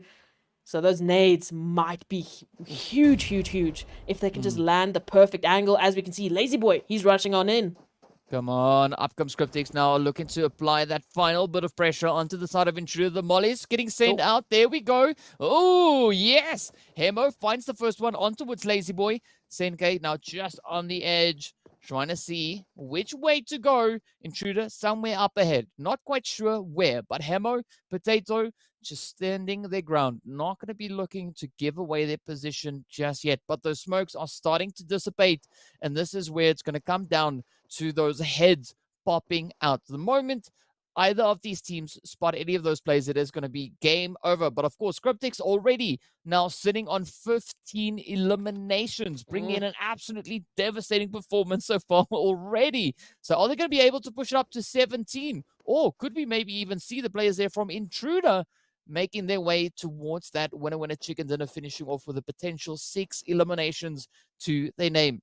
Only time will tell. But of course, Lazy Boy is going to be cooking up that nade.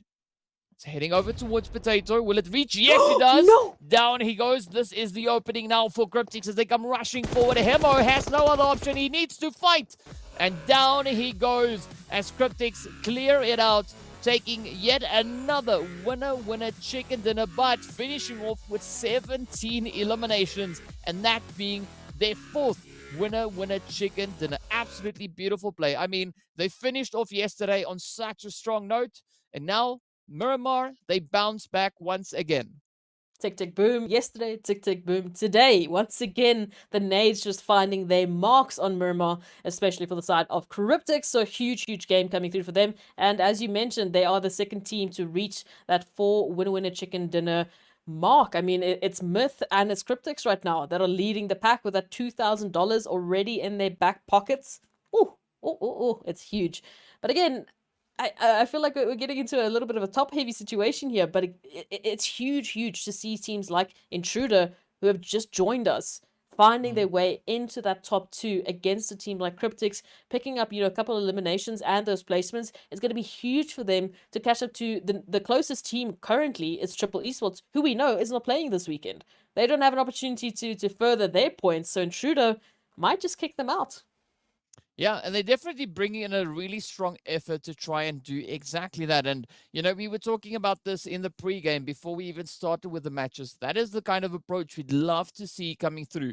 Both Intruder and Virtual Gaming having ample opportunity just yesterday to try get a lay of the land, figure out what their strategies are going to be coming into today and tomorrow. And already, I have to say, I'm relatively satisfied with what Virtual Gaming and Intruder have been doing so far. Obviously, we could see even more of an evolution being brought in towards those strategies, but it is all going to be up to them and how they are looking to execute those plays. And also, we know it is also somewhat dependent on the lovely RNG as well, seeing where that flight path goes, the zones, and all those extra additional things. But, I mean, again, a very, very satisfying performance coming through right here on Miramar. I mean, the zone started us off not looking too crazy, but still providing an extra little bit moving over on towards that western side.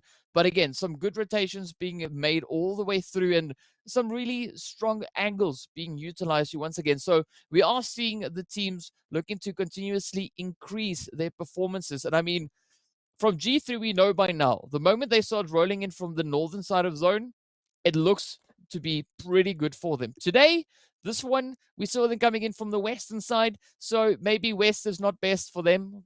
We'll have to wait and see whether or not we'll have another one of those northern strategies coming through once again. But of course, let's hop into our highlights to get a few of those amazing plays that we had in this last match once again.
With Lazy Boy and Marshall being the Blaze Masters coming through in this map of Miramar. I mean, I call them the Blaze Masters because they were just so pinpoint accurate with their grenades this time around.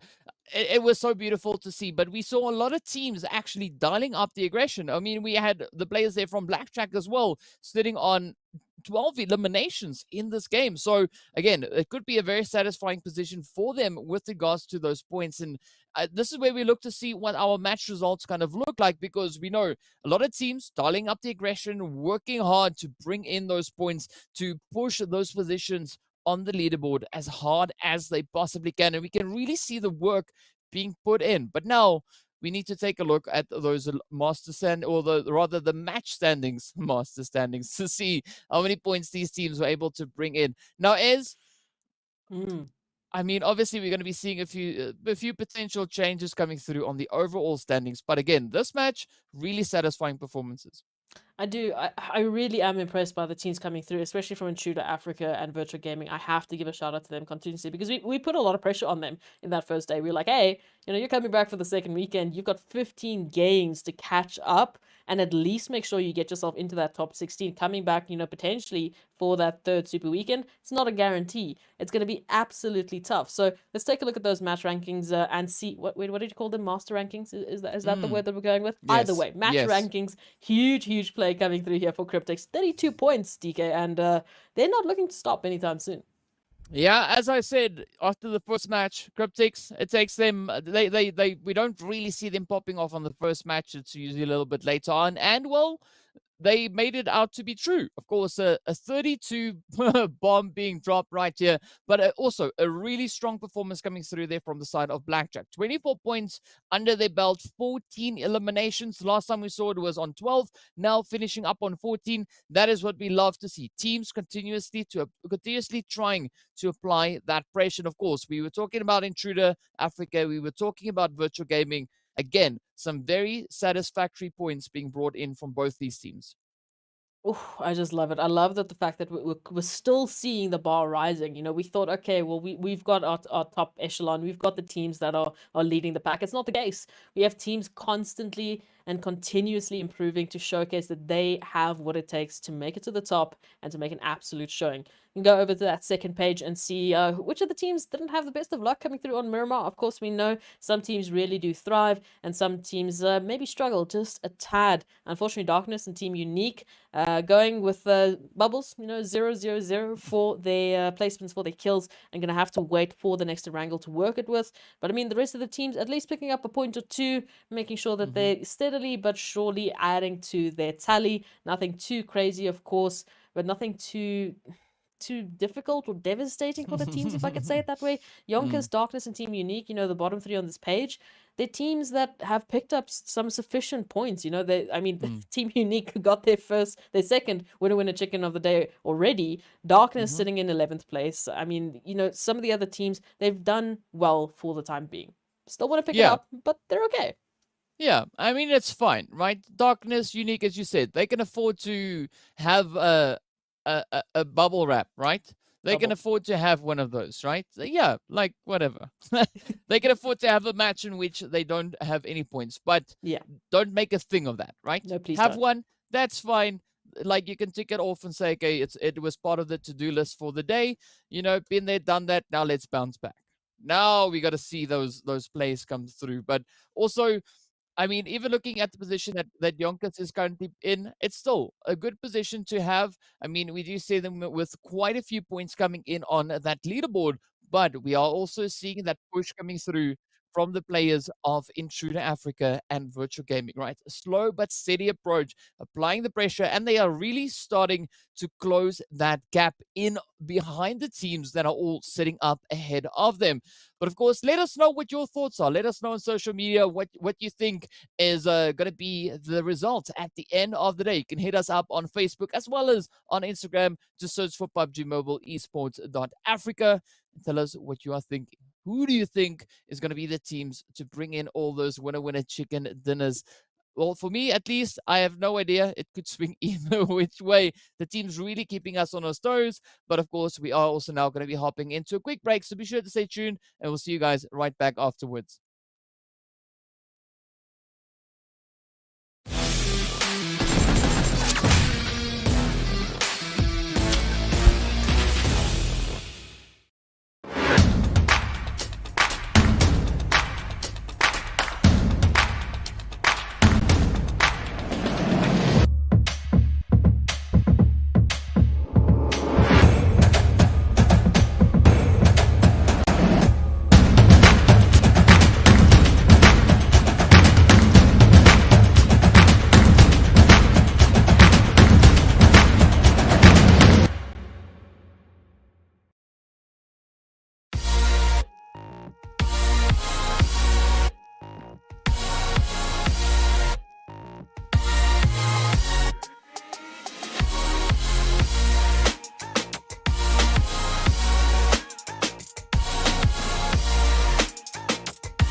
Hello and welcome back to the PUBG Mobile Africa Spring Split 2022. Of course, the action just popping off here today. And speaking about the action, let's hop over into our overall standings to get an idea of where the teams currently find themselves before we head right over on towards Erangel. Of course, leading the pack almost on 300 points is going to be the players there from Cryptics on 296 points. Wow, that is just absolutely insane. Of course, Team Myth also sitting there on their 243 points. Temper almost hitting the 200 mark, as we can see them only 7 points away. Lusail also now trying to apply the pressure there alongside the players from Team Umbra as well as Team Unique. And then, of course, we've got 1 million esports and Zero Tolerance sitting on 160 points apiece. But we got to take a look at that second page. Yeah, no, absolutely. That is where it's at. And again, I want to highlight Team Umbra finding themselves here on this first page, not yet finding that success with the winner chicken dinner. So hopefully that might change this weekend. Either way, Slime 4KT, Blackjack, they're having a great time. And again, Intruder Africa, so incredibly close to catching up with Triple Esports. I mean, just look at that, 18 points. That's doable. Yeah, like I said, you know, they are definitely looking to apply the pressure, and that is what they're doing. They're stepping up, they're rushing on forward. But we also see the players there from Virtual Gaming also steadily starting to increase those points. As we can see, yes, there it is, sitting on 40 points. So they are just a little bit over halfway there, right? Only a few more to go, and then they catch up with the players there from Triple Esports. But also looking at where Intruder Africa is, right? They're sitting on 60 points like we just saw, and that means they are just halfway to where Team YONKOUS currently find themselves with regards to those points. Of course, it is now time for Erangel as we make our way on through, and we can see the lovely Sosnovka military island positioned just down below. So that means we're coming in on a very off-angle approach here, but we've seen this flight path many times before. Now, we have not yet seen this flight path coming through in today's Erangel, so I'm curious to see what the teams are going to be doing, and of course also where that first initial zone is going to be popping up. But a lot of the teams, especially the ones that like to move down towards the south, like G3, like the players coming in there from the side of Virtual Gaming, Super Young Stars, they're all going to be relatively satisfied with the options they have here. Even Masters, they are going to be pushing straight up in towards their position, in towards that Sosnovka military base itself. But Lusail, we could maybe see them applying a bit of a pressure and being a bit of a bit of contention there for the players for the side of Super Young Stars. Being a nuisance, I think is the word you were looking for. Yeah. Super Young Stars now for the first time having contention over towards Primosk. So all of a sudden we're having a few just minor changes coming on through. See, Cryptics probably still going to go towards Stolber, and Virtual Gaming still going to have pretty much full control there of Lipovka. But again, that zone pulling towards a beautiful southwestern side, if we can even call it that. So plenty of opportunities for a couple of these teams. Intruders going back to Old Faithful, back on the military island alongside Masters Esports. So some alternate drop sites coming on in. I feel like the teams are, I don't know if it's necessarily trying things out, or potentially maybe there's something that they know that we don't, because we know they're the professionals. We're the casters. Casters don't play the game. You know, we just talk about it. I do play, but I'm bad, right? So that's what I'm saying. I can't even count as a player. I'm a tree. We've established this. Yeah, I'm a bot, and I've openly admitted this on many platforms. Even just now, once again, I've said it on radio. I've said it everywhere else.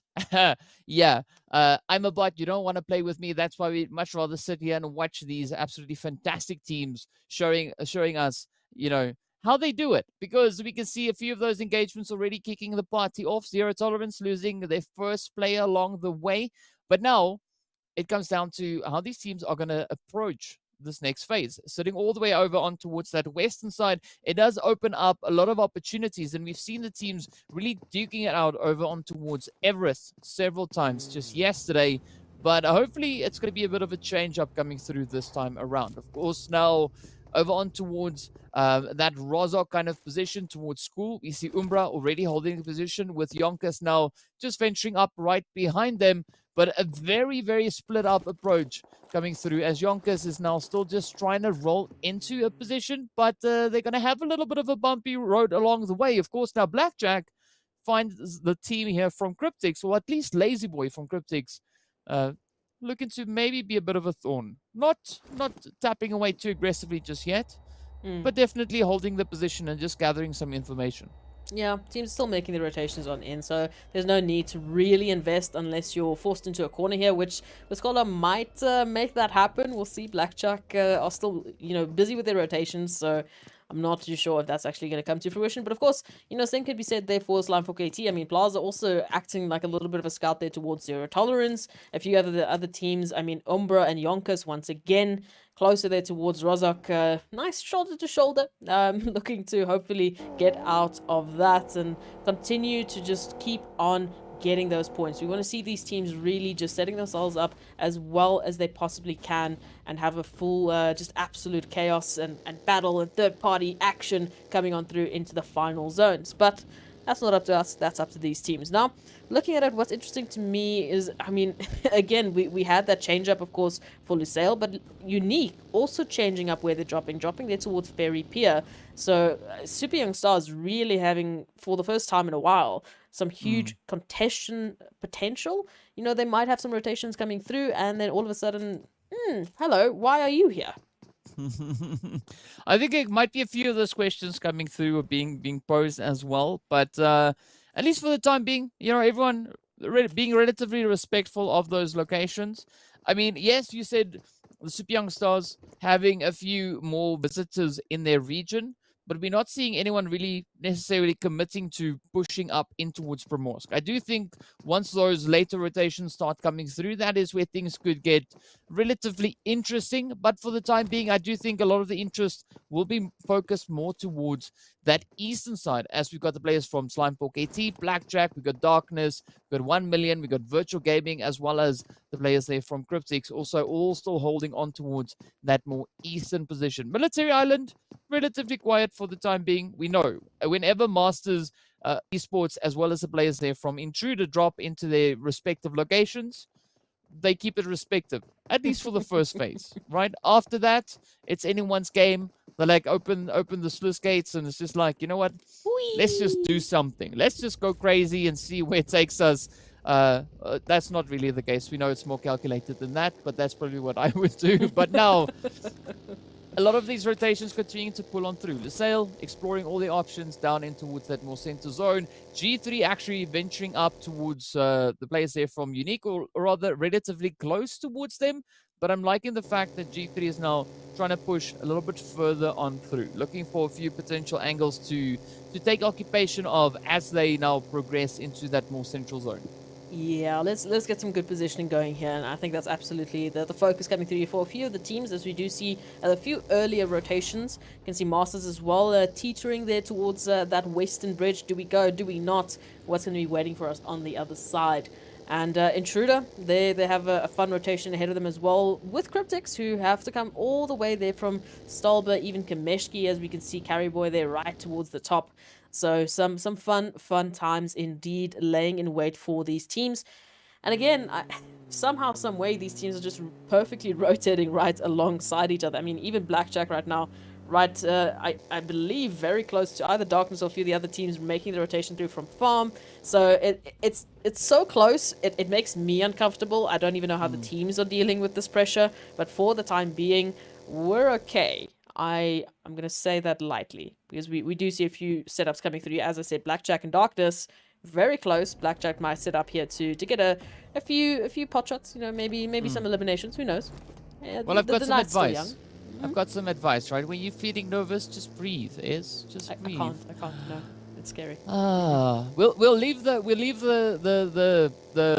the difficulty of breathing to the players, right? Because they find themselves in some really challenging positions, particularly looking at the developments coming in more towards that center zone, but also up in towards that northeastern side, where there's going to be the players here from Virtual Gaming finding themselves alongside the Cryptics, but also Slime 4KT just holding up right behind them. So Virtual Gaming not really in the most ideal position here, because once they start rotating, Slime 4KT could just be there welcoming them in as they rotate on through.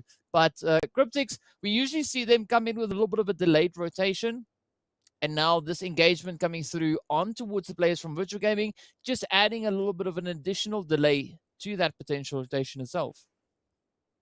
Yeah, the time that they have to take through here, as you said, I mean, yeah, the zone applying a little bit of extra pressure, but once they finish that engagement, the rotation they have to take is potentially through School, Rozok. Either way, pick your poison, you're going to be finding a team. You know, whether it's going to be 0 tolerance or 1 million, or even if you take it a little bit north there towards Georgia Pool would be the best option, but they don't know what we know. They don't know that it's completely open for the time being. They expect Lusail there. So this information gathering session for these teams might be a fun one. Intruder's also taking a late rotation. It's going to be good. Team Myth, though, not feeling too good as we see 2 players now dropping. Hello? Ooh. Yeah, that is the the potential players coming through on towards that edge of zone. Also now moving a little bit closer towards Chopsticks. And I've always been waiting to see a Chopstick zone. I don't think it's going to go there, but who knows? Blue zone yet to still close on through. But with that, speaking about closing on through, it is looking relatively tough for the side of Myth as we see Farok just off in the distance being one of the 2 final remainers for the team. Umbra, however, they're going to be smiling, right? Morteza, again, the bullet magnet, taking some severe hits there, but still managing to stay alive while we, in the meantime, see the players here now from YONKOUS moving themselves up into the position in Chopsticks, right? The other side of Chopsticks open for the time being. We do see G3 now looking to just disengage from that entire region, but Umbra still to rotate in as they do find themselves in a little bit of a compromising angle on the edge with so many teams still having now to move up into wood zone. Tell me, what is it about Chopsticks that you love so much? I love eating with chopsticks, and I love Mhm. you know, Chinese food or any food that I can eat with chopsticks. Uh-huh. I even eat my knickknacks sometimes with chopsticks. So you That know, really? yeah. Then you don't make your hands full of cheese, Huh. especially when you need to use your keyboard and mouse. You know. Oh, okay. Okay, no. Fair. Okay, cool. I'll give that one to you. We need proof though. See how that one comes through. But again, rotation's now coming on through all the way there from that northeastern side. It is still looking so heavily congested. Cryptics, it's still out towards the zone there by Yasnaya Poliana, so they have to have a little bit of a fun decision here to make. Again, they don't know what we know. They don't know what is open, what is not open. So it's going to be a little bit of a gamble coming through for them because that eastern side, it's so crazy looking. I can't even try and plan out some sort of a safe pathing there for them. Maybe hospital, but Lusail's moving there. Like, where do you go? Maybe to a hospital, right? Because you're gonna need a few things. But also now up in towards the quarry itself, things are not looking any better, right? We got the players here from Masters Esports, we got Unique, we got the Super Young Stars, we got Blackjack rolling in behind them, as well as Darkness, as well as Umbra. It's gonna be a crazy spot, right? Again, great minds thinking alike. Everyone moving into some pretty close contention right here, and this is gonna apply a lot of pressure to this region, and this is where the teams need to be performing at like peak performance, because with the sheer numbers we see in the vicinity, it's going to be such a tough position to hold. You can see Blackjack here right alongside Whiskey from Darkness, but this is kind of the trend leading from the south up to the north, right? The team's starting to form like a single file kind of approach here, everyone just cramming into that central region of the zone itself. You can see it. I mean, even the rotations now coming through from 1 billion there towards the northern side by hospital, cough, and all of a sudden, it's a crazy line of teams, shoulder to shoulder, looking for their own space. And of course, this is what we expect. There's still 16 teams up into this one. Not a single team has dropped. I mean, it's come close for a few teams as they've dropped a few numbers, but still great representation. And that zone just centering on up does mean that oh, this is going to be so insane. Cryptics now coming on through from the north. I think there's big potential here for pretty much anyone right now. I mean, I'm still looking towards YONKOUS. They're close to center alongside G3. I mean, like, this is a crazy zone. We still have all 16 teams in play. Everyone is still here. I mean, Cryptics, kind of the only team out in the blue. We can see them now trying to roll on through, but here comes the fights, right? It was just a matter of time. Umbra up against the players here from YONKOUS, up against the side of Intruder. it's going to be crazy. It is going to be mayhem. It is going to be carnage all over the place. And Rauf now trying to close the doors there just to try and prevent some of that additional damage that could be coming through from utilities. You can see Shadowin cooking them up, getting ready to potentially roast Rauf right there in the building. But it's also good to see that, Morteza for the time being is still able to stay alive, even though we know Morteza is going to be the bullet magnet there. Shadowin with a quick disengage, seeing that, it's not going to be worth the push. Good coverage play coming through from the side there of PRZ. So Umbra just now looking to reposition themselves, heading a little bit closer towards Quarry, with a lot of the teams actually disengaging from that position currently in Quarry. So Quarry now looking a little bit more open. It could be a viable position for a few potential teams maybe to just stop over, at least for the time being, while they wait for this blue zone to close on through. But we are going to be seeing that continuing efforts coming through from Umbra over on towards the side of Intruder Africa now. And Intruder, I mean, they're a little bit closer towards center, but that's not going to stop Umbra from getting involved and looking for a couple of those eliminations. As we know, this is where the action really starts to pack on. Still, 16 teams left for the time being. As you can see, the numbers slowly but surely going to be dwindling as these rotations are just looking so crazy. Cryptics also now about to join the party here, and the party is going to include 1 million and Lusail. The invitations have been received, and all of a sudden they're pulling up to the party empty-handed. It seems to be Dexter who's going to be at least finding Wanted, saying, yeah, have a warm hug. It's filled with lead, but don't worry about it. It's good for you, I promise. Salam now holding the back line, going to be trying to cook a nade, but again, have to be quick here. Boyka needs to join the party. It's going to be a 2-on-4 if they do not get set up as soon as possible. Yeah, I mean, it's going to be a pretty tough position to play here, but I'm liking this approach coming through. 1 million looking to apply as much pressure as they can apply onto the side of Lusail. Oh, Salam coming under fire. Beautiful nades, one after the other. That's what we need to see. And now it turns to Boyka, as we can see, positioned up atop the hill there. It's going to be a really tough position to play, but still a good angle maybe. But it does seem like Boyka's looking to reposition as Dexter now comes rushing on forward, looking to close this one out. The zone, of course, is going to be centering up so beautifully. And this is where it now looks to be quite the strong play for the players there from G3. They find themselves nearly smack dab center zone with a lot of teams moving into their position, but still every team has a representative currently established in this game, and we are just like running through phases now. We are getting deeper and deeper into this game, closer to that final finish, and we see a few fights now breaking out over on towards the eastern side between Intruder and Slime4KT. Umbra starting to advance their way forward, but now we look to see what the players here from Darkness and Slime4KT are going to be doing over on towards that position they are holding in towards the southeastern side. Of course, Lusail will be our first team making their way back up in towards the lobby, but we're going to be seeing several more teams following suit very, very soon. Yeah, the question is going to come through. Who's going to be the teams to take a couple of bubbles back to their rankings? Lusail starting us off now. Myth, the next team looking in terms of numbers, at least for the time being, the worst. But of course, they've got great positioning here.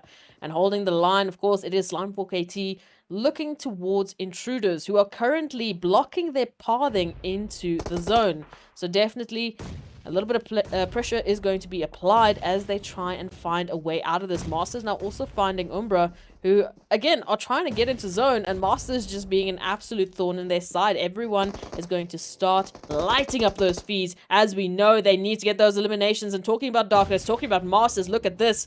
And all of a sudden, Manuel going on in, and Darkness finding a horrible set of nades thanks to Bamboo. Oh, but we gotta say, we love to see this. I mean, it is looking quite devastating, and now Darkness look to try and find a way to bounce back from this.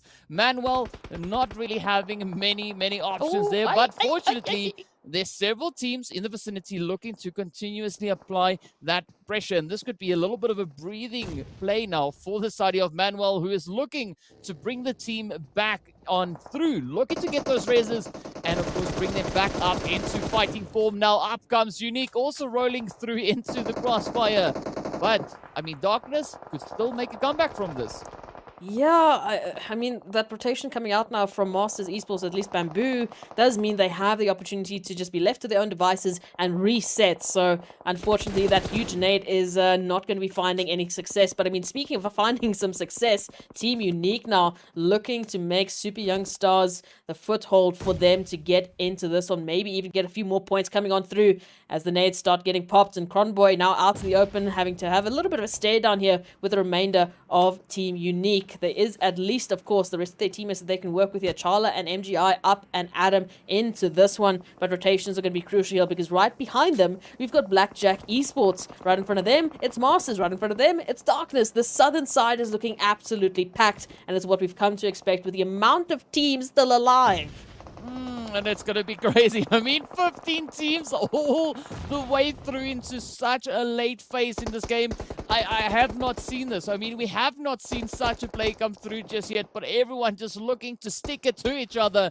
As we can see, the players there from Unique now on the opposite end, taking a little bit of damage. Of course, it is going to be the Super Young Stars finding themselves in a little bit of a hot seat here. They've got Blackjack positioned over on towards the one side, Unique on the opposite end. But also Blackjack sharing their position with, well, it was the Masters, but we did see Bamboo now getting backed up.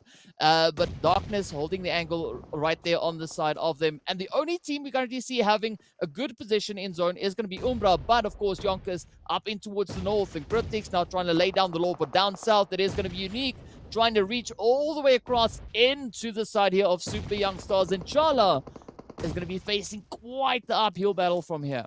Oh, absolutely. YONKOUS now also being confirmed in the nick of time due to nades. Okay, self-nade, but it's fine. We'll talk about that a little bit later. Super Young Stars down to Charla, as you've mentioned, finding themselves stuck between a rock and a hard place. Of course, the rock being Team Unique, just trying to push on up. And Blackjack Esports right behind, holding the line. It's not going to be an easy rotation. They'll just have to sit and hide. And of course, 1 million here towards the Wizard Tower. But they have to face Cryptics, and Slime 4KT is out. Oh. Whoa. Wow. Yeah, I said it was going to be chaotic. It is going to be carnage. And that is what we see erupting on the screen. Now the shots just flying on through. Cryptics down to 1. It is going to be Marshall looking to inch their way back up in towards the zone. Virtual Gaming rolling in from behind. It is going to be pretty tough, but several more engagements happening all over this map. Unique now getting sent back into the lobby. This is where the pressure builds up once again. 1 million coming under fire as Marshall just lines it up once again. Virtual Gaming, up they come. Marshall caught in the grass. Petrox, Alpha Luigi, Zeus just circling around Marshall. Let's see what he'll do. Oh, here we go.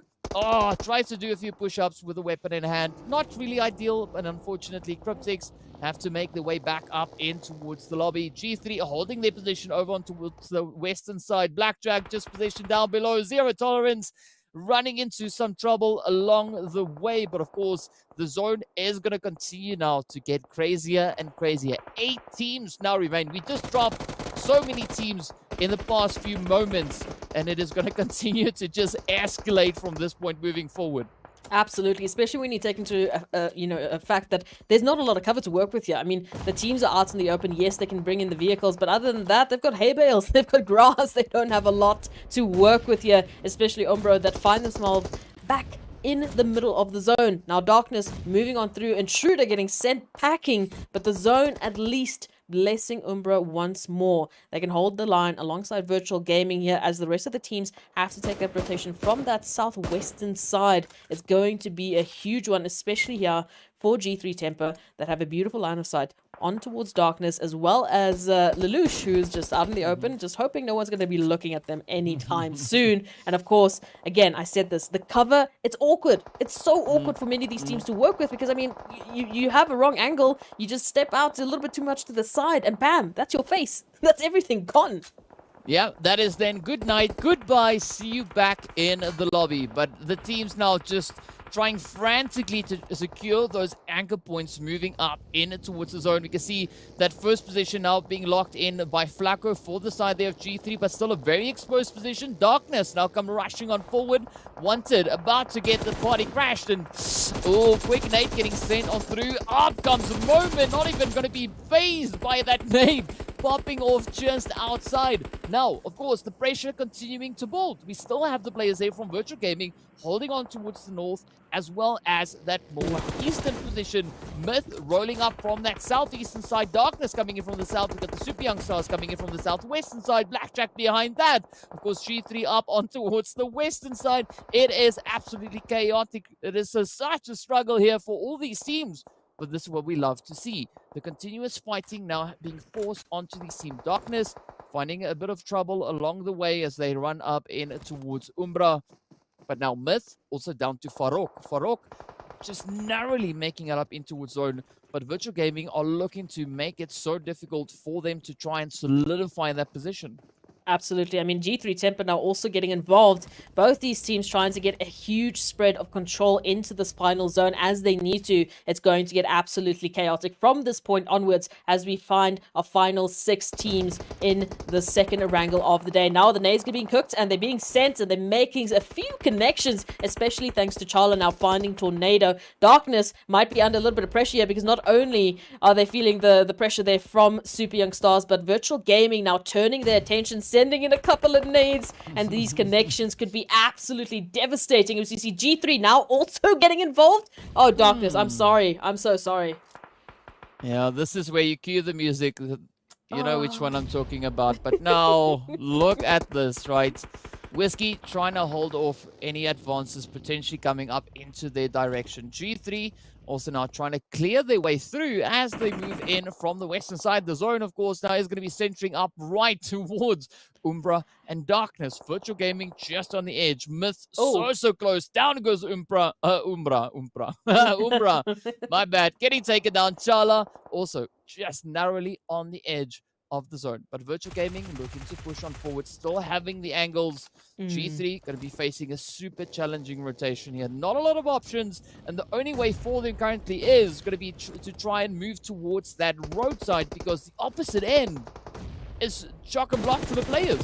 Absolutely, but this is a huge opportunity for Virtual Gaming, especially thanks to SixGod just finding a couple of vehicles to make it all the more difficult here for Darkness. And now G3 Temper at some stage will have to take a rotation in, and the line of sights available to them are going to be absolutely huge. We can see Charla just snaking up into the grass. We can see Myth trying to do the same. Farouk also looking towards Charla. Darkness, bam, out you go. 4 teams left. Virtual Gaming still in this, and G3 Temper. But for how long can Virtual Gaming survive with the little cover that they have to work with? Yeah, but the same can be said about G3. I mean, Six got Flacco beat and they're trying to run out in the open. They came into this phase with a controlling amount of players. They still had their entire squad up and kicking, but now we have a few hits coming in their direction. Six God is able to find a beautiful nade towards Petrox, as we can see just over on towards the distance there. But Zeus still holding that off angle. Down goes Charla as Farok comes through with a beautiful hit. But the pressure now on here for Alpha Luigi and of course Petrox. Buren getting spotted, but quick response towards Ferox causes quite a bit of damage. Up comes a hit now from Ramsey to close up that knock.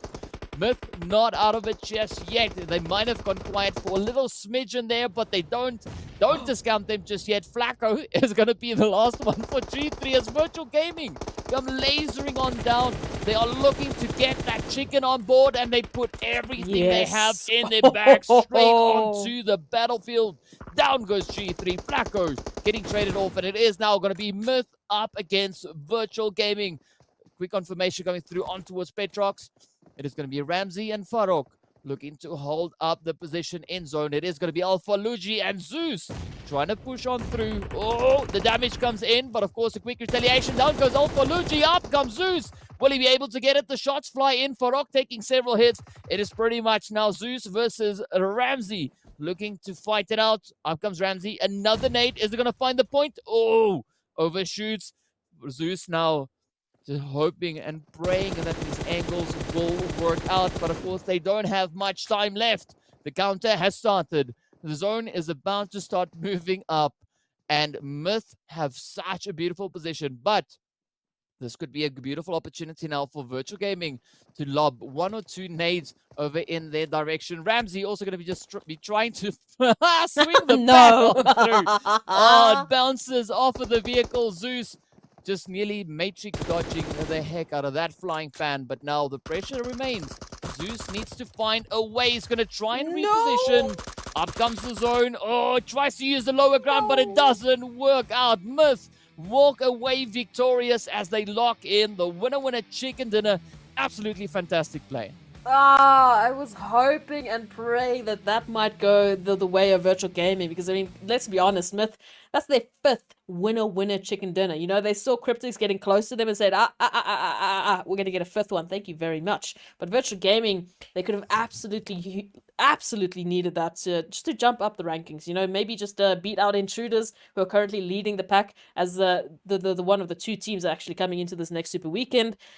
Whew! I mean, to break that down, to have 15 teams in those final moments, in those final zones, what's happening? We had third party central, we had chain fighting. I mean, I thought that's what this sort of strategy is going to be for Super Weekend, but no, what is happening?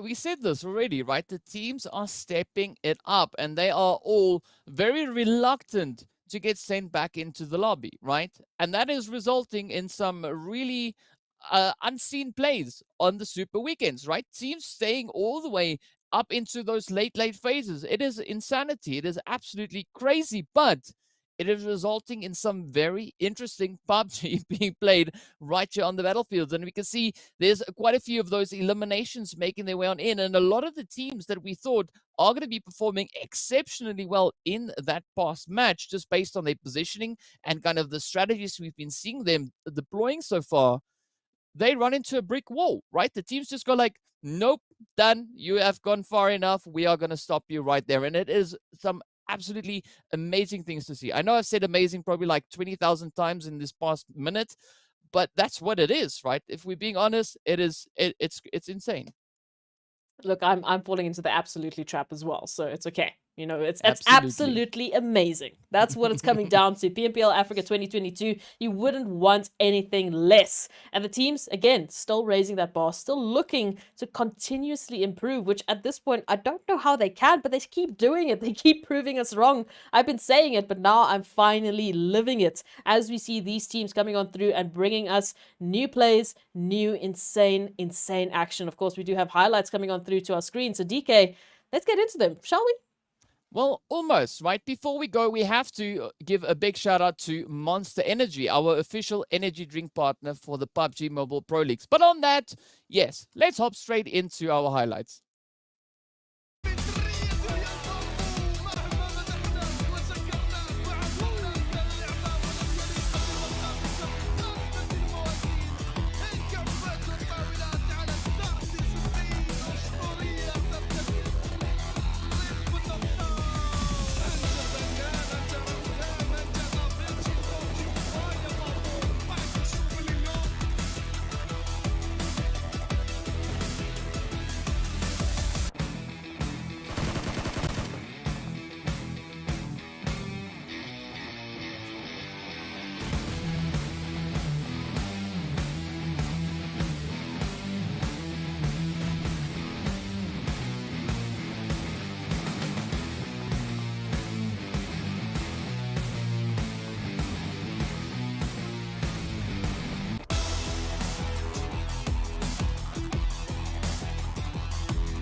Fan flying all over the place. We've got nades flying in all directions. I mean, the team's just looking so crazy all the way through that past match, but absolutely Beautiful stuff coming through once again. Now let's hop over in towards our match rankings to see how many points the teams were able to bring in this last match of insanity. I mean, we had cars parked on top of walls. Now we have pants flying. We have everything we could almost ever wish for. Team Myth, of course, still reigning supreme, trying to just catch up to Cryptics and the lore that they've been lying down, picking up those 23 points. Virtual Gaming, huge game coming through for them to pick up 21 points. I think they're closing the gap there with Intruder Africa, so that might be a little bit of a fun condition there towards the other side of the rankings. Of course, G3 Temper still in play, as well as Darkness. A few of the teams really making opportunities happen here for themselves. And again, Super Young Stars and Team Umbra, they were in really difficult positions there towards that final zone.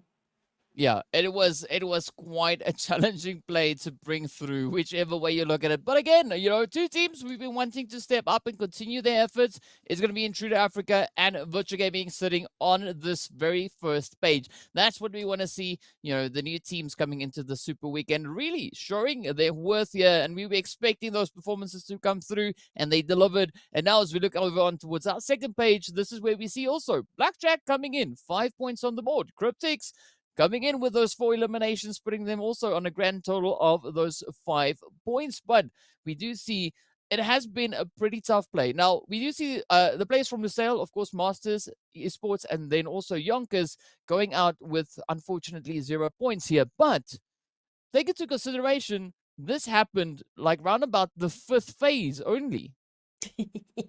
I still can't get over it, in all honesty. But again, I think it's huge points overall. And speaking of overall, I think Cryptics might have cracked that 300 pointer.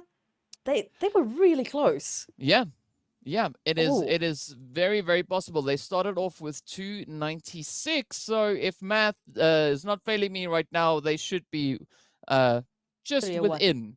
Yeah, they should be just within those 300 points, but definitely some beautiful, beautiful plays we see coming through. And of course, I'm pretty sure G3 Temper might be hitting the 200 points, right? Ooh. So we'll have to wait and see when we make our way over on towards the overall standings, but definitely a very good showing coming through from a lot of the teams stepping in here. And I'm loving that they are so reluctant to be the first team to get sent back up in towards the lobby. Now, speaking about the reluctance, let's have a look and see what the overall ranking situation is.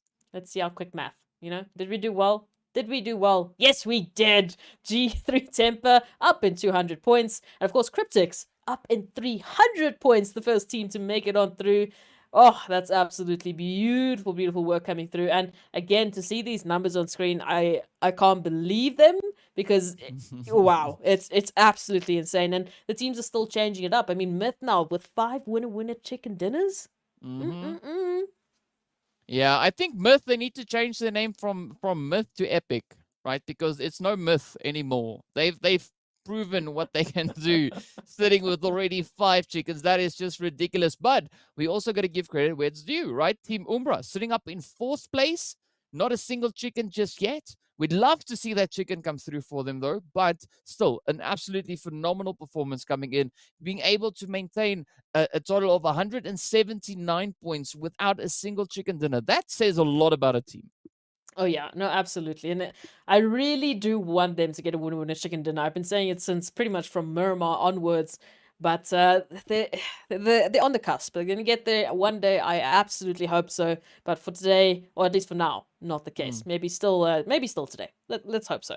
Again, though, as we look at the rest of the page, look how close Intruder Africa is getting to Triple Esports. 66 points. And we're only halfway through our Super Weekend. But there's another thing that we can't see just yet, and we'll see it when we look at that last page. But things are getting pretty tight, right? Like the fight for that top 16, it's on. It is definitely on. And I got to say, I love to see that. But even looking at the positions coming in from 9th place all the way to 11th, it is still very much neck and neck. Even looking up in towards 8th place, right? Zero Tolerance sitting on 163. That's only 4 points ahead of where Slime 4KT currently is. So a lot of chopping and changing can still happen across the board for almost all these teams. And it all comes down to, well, how they approach these coming few matches. But of course, let's have a quick look over on towards that 3rd page. You can see Intruder Africa sitting on 66 points. And then, of course, on our final page, we do have Virtual Gaming 5 points away. Only Ooh. 5 points away. No, look, that's absolutely insane because that means if they carry on with this pace, the team that's going to be sitting on that last page is going to be Triple Esports. Then if they don't get into the third Super Weekend, I'm not going to say it, but you know what I mean. Either way, absolutely huge performance coming through from Virtual Gaming and Intruder to pick it up on that second day of games. I mean, we gave them all the pressure we possibly could, and they're actually living up to it. They're actually adapting to it and putting on quite a beautiful showing. Yeah, I mean, and that's the beauty that we see coming through here, right? The team's really being pushed to find those strategies, to find those ways to stand up against the teams coming into these lobbies. And Super Weekend, as we've stated many times over, it is an entirely different ballgame. Comparing that to what we, for instance, see coming in on league play. But the teams, they're stepping up to the challenge, they're holding their own, and they continue to roll on through with the punches one after the other. And it's really resulting in some absolutely phenomenal plays. Absolutely. And I'm so happy to see that the teams are still pushing that line. You know, we keep talking about it, but it doesn't mean it's necessarily going to happen. It's the teams that are driving or being the driving force for this competition. And because they keep getting better, I have to remind you, that's just going to filter on back to their region. That's just going to filter on back to maybe new potential players. They're going to go up against teams like this with the insane experience that they are busy packing up. And it's just going to grow the scene further and further. So just shout out to the teams. Thank you. You guys are just absolutely insane. And of course, this is only our very first PUBG Mobile Pro League for Africa. So the future is looking pretty bright if this is how the teams start off the very first one, setting the bar relatively high. But of course, we also want to hear what your opinions are. Let us know on social media. Hit us up on Facebook and Instagram. Head on over to PUBG Mobile Esports.Africa. Tell us what your thoughts are. And of course, we are now going to be taking a quick break while we get ready for our fourth match of the day, which will see us heading over in towards the jungle. So be sure to stay tuned, and we'll see you guys right back after.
Hello and welcome back to the PUBG Mobile Pro League Africa Spring Split 2022. This, of course, is our second day of Super Weekend, the second Super Weekend. We're getting ready to move into a little bit of that jungle action over on towards Sanhok. And so far, the teams have just been stepping it up. We saw so many teams making it up into those very late phases just over on Erangel. And now, as we get ready to move up into the jungle, I'm not sure what to expect here is because the teams keep on having us throw our stat books out the window every time.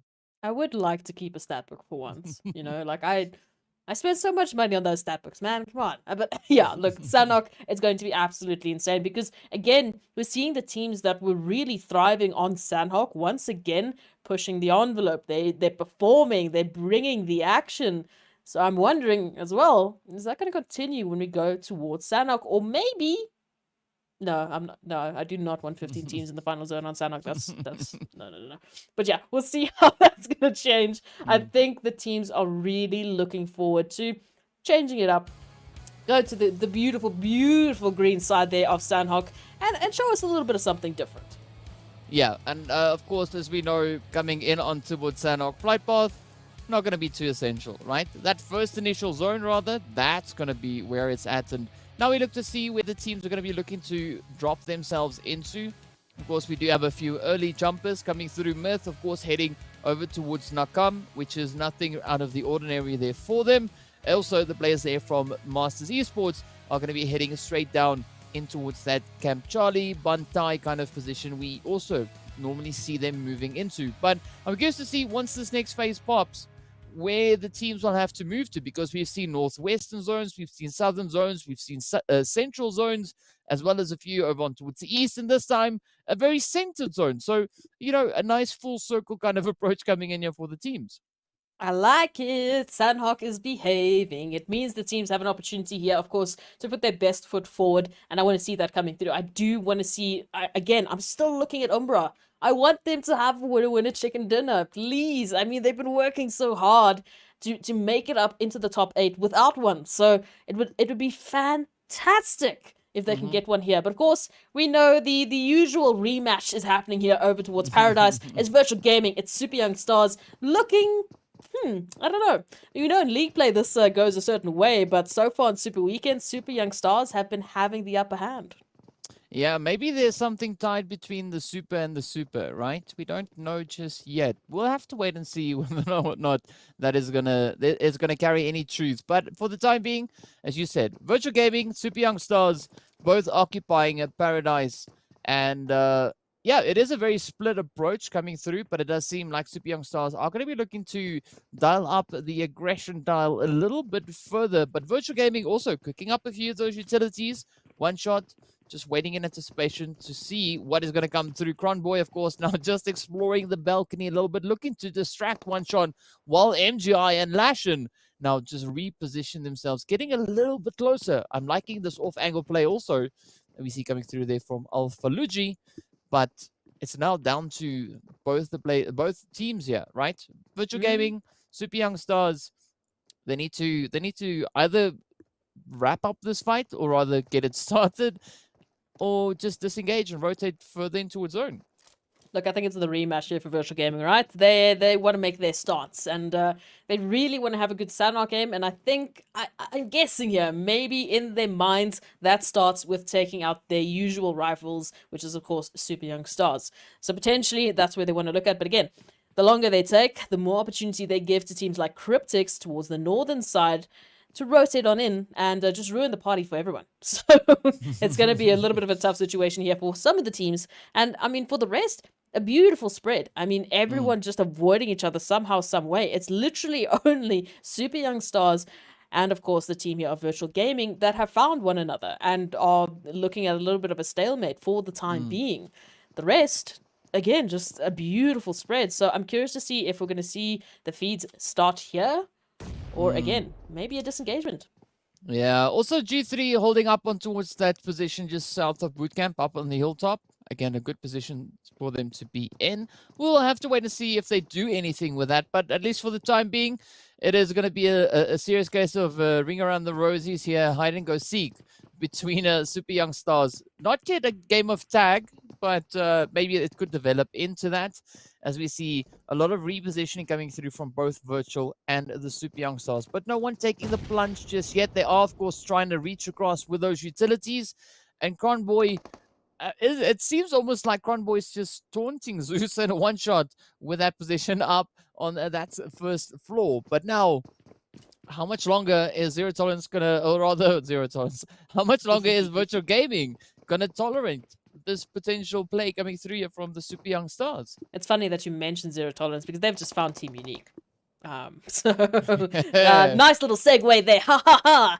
Taking us through here to Zero Tolerance, who have obviously found a little bit of an angle here. The nade's going to be going through. Skirp is going to be feeling the brunt of the action here. And as well, we see Lord coming on through, trying to find an angle. And they do find, all of a sudden, exist, which means Team Unique now down to 2, make that down to 1. This is an absolutely perfect execution coming through from Zero Tolerance, who are looking to take out Team Unique in a matter of seconds. There is a race coming through. Winky's still up, Skirp is still up, and Winky is doing the damage. Beautiful bit of a line, but all the cards are coming in, and Hates is going to go down. All of a sudden, Zero Tolerance down to 2, down to 3, and Team Unique down to nothing.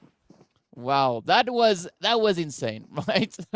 Unique just getting absolutely ambushed there. And then, I mean, yeah, we did see a few hits, a few responses coming through there from the side of Winky, but it wasn't enough. Zero Tolerance just stepped up, dialed it in, and with that, you know, they got a beautiful squad wipe. But now we return back on towards Virtual Gaming and the Super Young Stars, hoping to see them start something, right?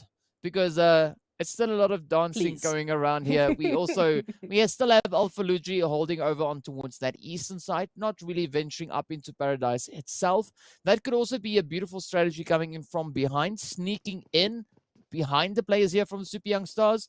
Chala, of course, now just limbering up, readying themselves up for a potential engagement. When that's going to happen, we also would like to know, but both teams now just trying to make the most of their position up in towards Paradise. You know, Paradise is usually quiet, and that's what it is for now. The silence, it's golden, but it's going to have to be broken pretty soon. Speaking about silence getting broken, we have Blackjack rolling up right behind the players from Umbra on the side of Quarry. And hopefully, the Super Young Stars and the players here from Virtual Gaming will follow suit while we jump over on towards Blackjack and Umbra. Wasted now looking to quickly come in behind the Lelouch as Blackjack now continues to retreat back on towards the hillside, looking to get that res on towards Zane. But Wisco cooking up the nade. You see Wasted just up in front. Oh, PRZ Shadowin also relatively close. But will we see any of those nades finding point? MG picks up and heads on towards PRZ. Down goes, PRZ as Wisco's nade comes through. Lelouch and Zane is down. Now it's down to MG and Wisco to try and maybe clutch this one out. That would be the hope, of course, but Umbra still trying to push on forward. It's a duo v duo situation here, and the races are going to come through, hopefully, for the side of Umbra, because we know they would love to get that winner chicken dinner. But Blackjack Esports looking to contest that, holding the line. Unfortunately, that flank from Morteza didn't quite hit the mark, and Shadowwind just narrowly escaping the spray coming on through from MG and finding a little bit of success themselves. We can see Virtual Gaming now finally finding Super Young Stars in the feed just to highlight. But Wisco in an angle here to work potentially a little bit of magic as Zane gets the res once again onto Lelouch. So still down to the stalemate. And now Umbra, they've got all of their players back up and looking for Blackjack. Yeah, they are out for blood, right? They've had a little bit of a taste of that with MG going down already, but now the pressure turns to Wisco. Will he be able to make a play from that position? There we go. The first few shots flying up into Shadow when down they go. Morteza not being the bullet magnet this time around. Beautiful to see them changing it up. PRZ wasted. Now also looking just to rotate up, looking to fortify that front line position we see Morteza in. But Zane also just on that off angle could be a little bit of a trouble here for them. But there's still enough distance between both these teams for that not to be too much of a concern for the time being. Of course, however, we see Wisco coming under fire. Wasted not picking up that angle just yet. But will they be able now to rush forward and full on send it? Oh, like the nades that Umbra are sending right now, and potentially a little bit of a retort coming through from Blackjack as Zane, he's thrown one, he's looking for a little bit of snake on through, and now the rest of Blackjack looking to find the angles here as PRZ comes rushing on in. They're looking for Zane, they want to get that confirmation. The bullets literally just flying right above their faces, and PRZ is going to get a little bit of that return on investment. Not quite what they would have wanted, however, Umbra still in a 3-on-3 scenario, essentially. Lelouch holding the line and being a devastating crossfire here for Umbra to try and cross. Because as they try and get those confirmations, they get knocked down, they keep getting knocked down, and they can't find the angle. Wasted. Might have to start something here. Otherwise, this could be a stalemate for Umbra to deal with. And as we saw, the stalemates don't always end well. We always see super young stars also being confirmed out. Yeah, that fight eventually coming to fruition as Virtual Gaming just rushed on forward, and with that cleaned the slate. But okay. Morteza sneaking in from behind, coming Let's in go. with a quick confirmation on towards Wisco. We can see Blackjack now retiring down in towards the compound, just looking to reassess the situation. It is now down to Lelouch and Zane to try and make this final stand, but Umbra starting to encircle them, getting ready, and starting to apply the pressure. Morteza just up on the hillside. This is such a beautiful position coming through here from Umbra, but will we see them now either waiting for Blackjack to rotate out, or are they going to come pushing in, looking to pick them up right in those buildings? That is the question, of course. I mean, Blackjack down to 2. And Shadowin would love to jump into this one. Slowly but surely, Umbra have somehow managed the situation. And it was looking pretty dire for them, especially with the crossfire that Blackjack were holding. But now, the tables have turned, and Blackjack are the team to run away. They do not want to deal with the rest of Umbra pushing the line, looking for those confirmations. Zane going to be potentially out in the open, and Shadow just going to be ready for it. Throwing a couple of shots, not quite yet finding that confirmation. Lelouch now trying to apply a little bit of alleviation, give the teammates some backup here as they find one, but now they have to find another 3 to stay into this one. It's going to be PRZ pushing on in alongside their teammates. Right around the corner we go. The doors are open, and FBI open up. Blackjack, back in the lobby you go. 12 teams remaining. And Umbra, let's go. Well, this is a good start. I like it. Yeah, I mean, that could have potentially been like a bait and switch kind of play coming through there, but Umbra was just not going to allow anything to happen there, right? They had their eyes set on picking up that squad wipe, and, well, ultimately, that is exactly what they got. Of course, speaking about squad wipes in action, we jump straight over on towards the action unfolding between the players here from Intruder, as well as the players there from the side of Myth, fighting in and around that position towards by none. G3 still up on the hilltop on that southern side of Bootcamp.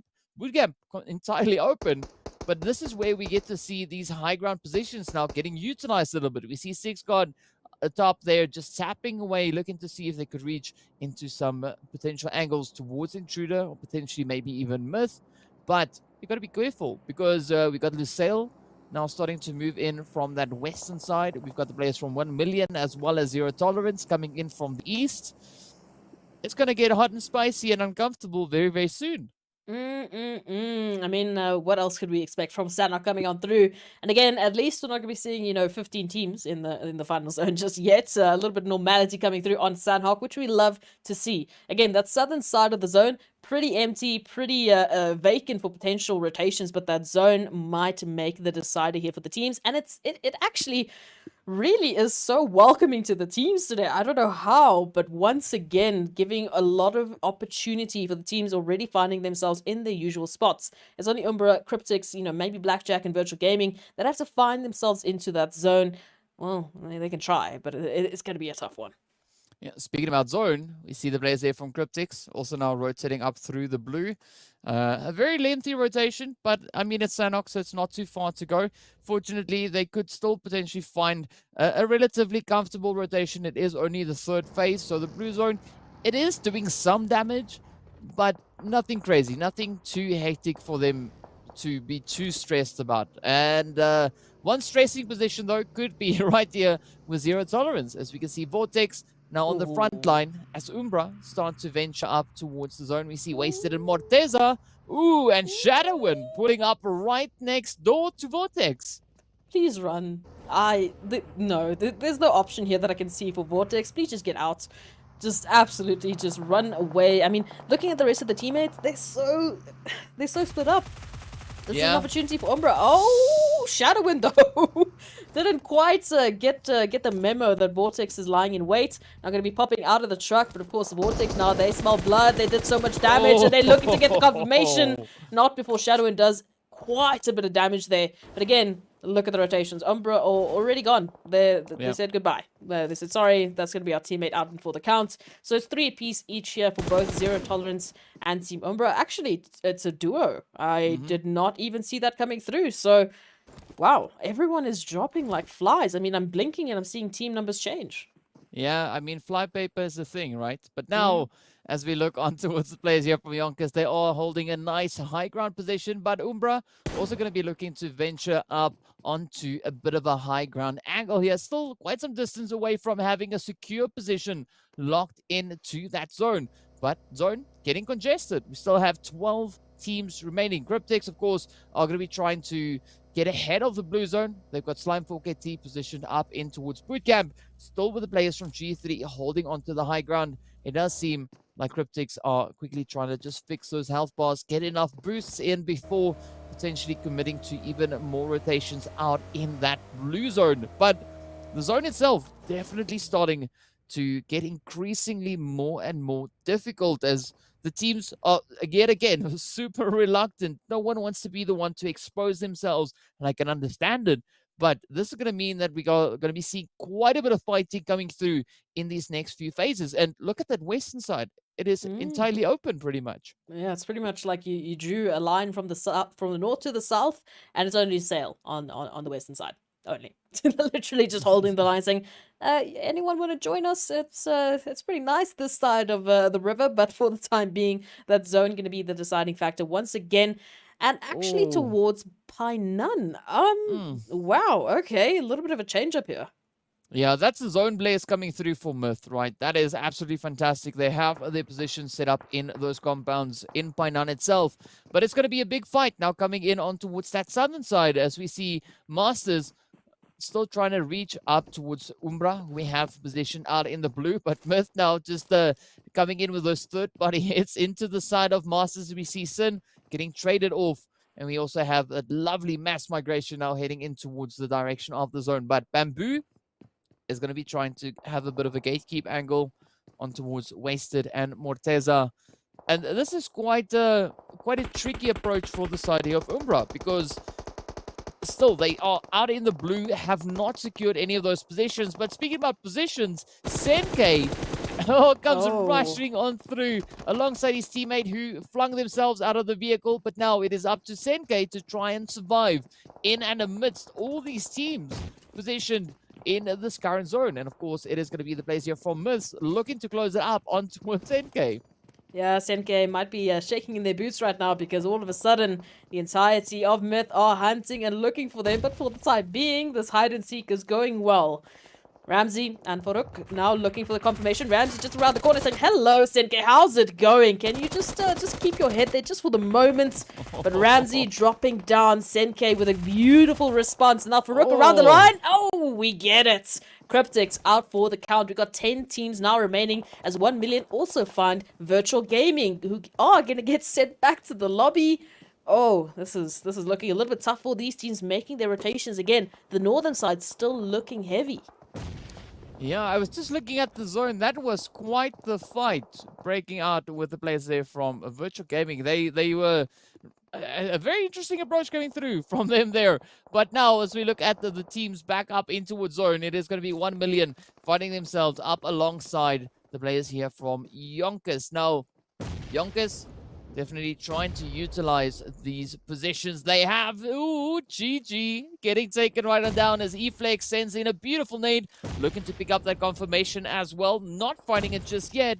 But we've got Lewis, Havlik, and of course, NNN7 getting traded on through as the barrage continues to come down on towards them. 1 million now going to be looking to come in with a beautiful rush. Will they be able to close it out though?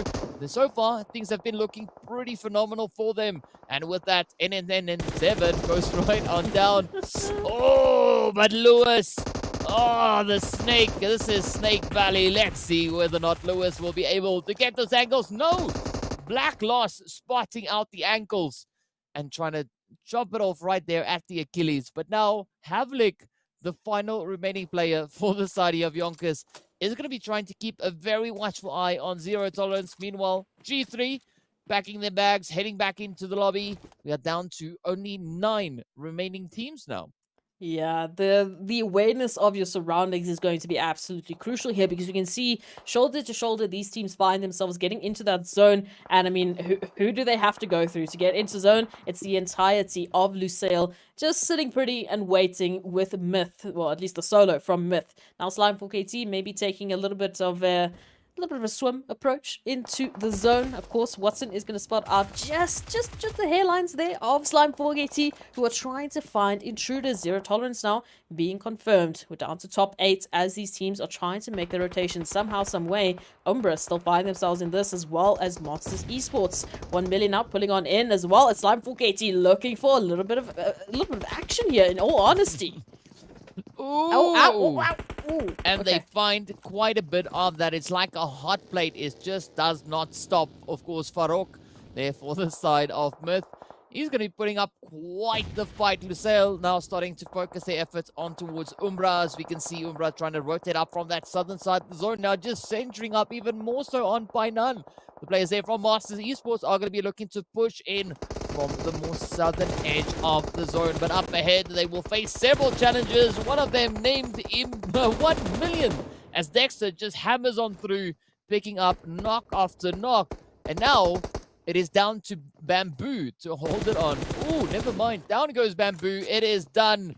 And with that, Masters Esports now also make their way back up in it towards the lobby.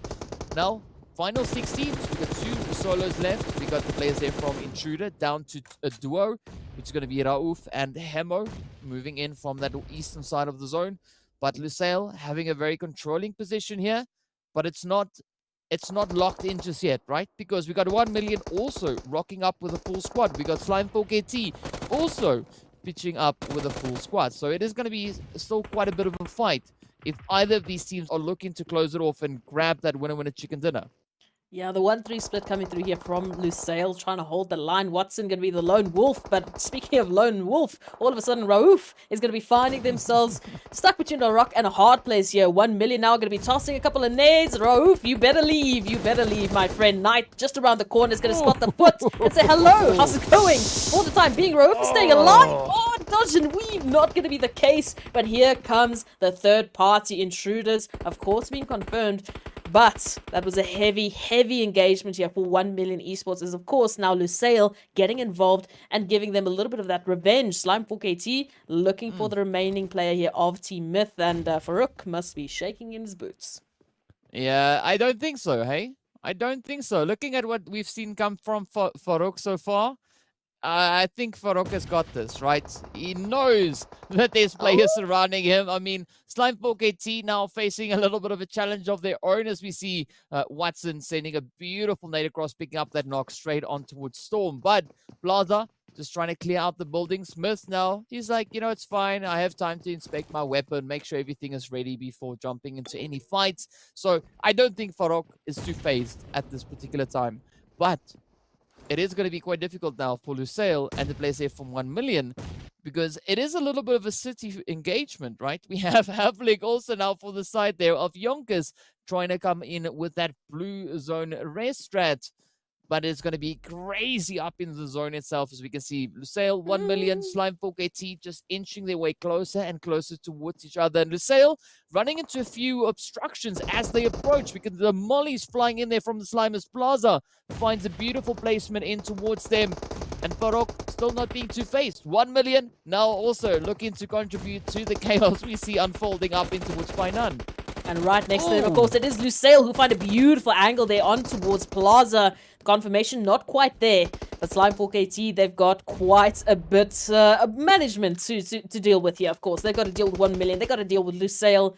and they have to deal with the solo here of Farouk if they want to take this winner chicken dinner. For the time being, of course, Zeus looking to just cook up a nice little nade there. Watson might be running straight into it, but for the time being, they survived. They're okay. 1 million now, feeling the brunt of the action as Storm comes on through with an absolutely massive amount of damage. Holding the line, 1 million, now down to 2 members remaining, and they're not in great positions. Yeah, definitely not the greatest position to be in, but now Lusail also going to be trying to move on through. Down goes 1 million as Dexter gets spotted and traded off. Lusail also now trying to inch their way on forward. Oh, Farouk. That guy's turned invisible. It is, however, going to be a fight between Lusail and Slime 4KT. As you can see, it is now a 3v3 battle. Farouk just inching their way a little bit closer, trying to ride out the Blue Storm. The utilities getting sent off back and forth. Lusail now rushing straight on towards the Slime 4KT team.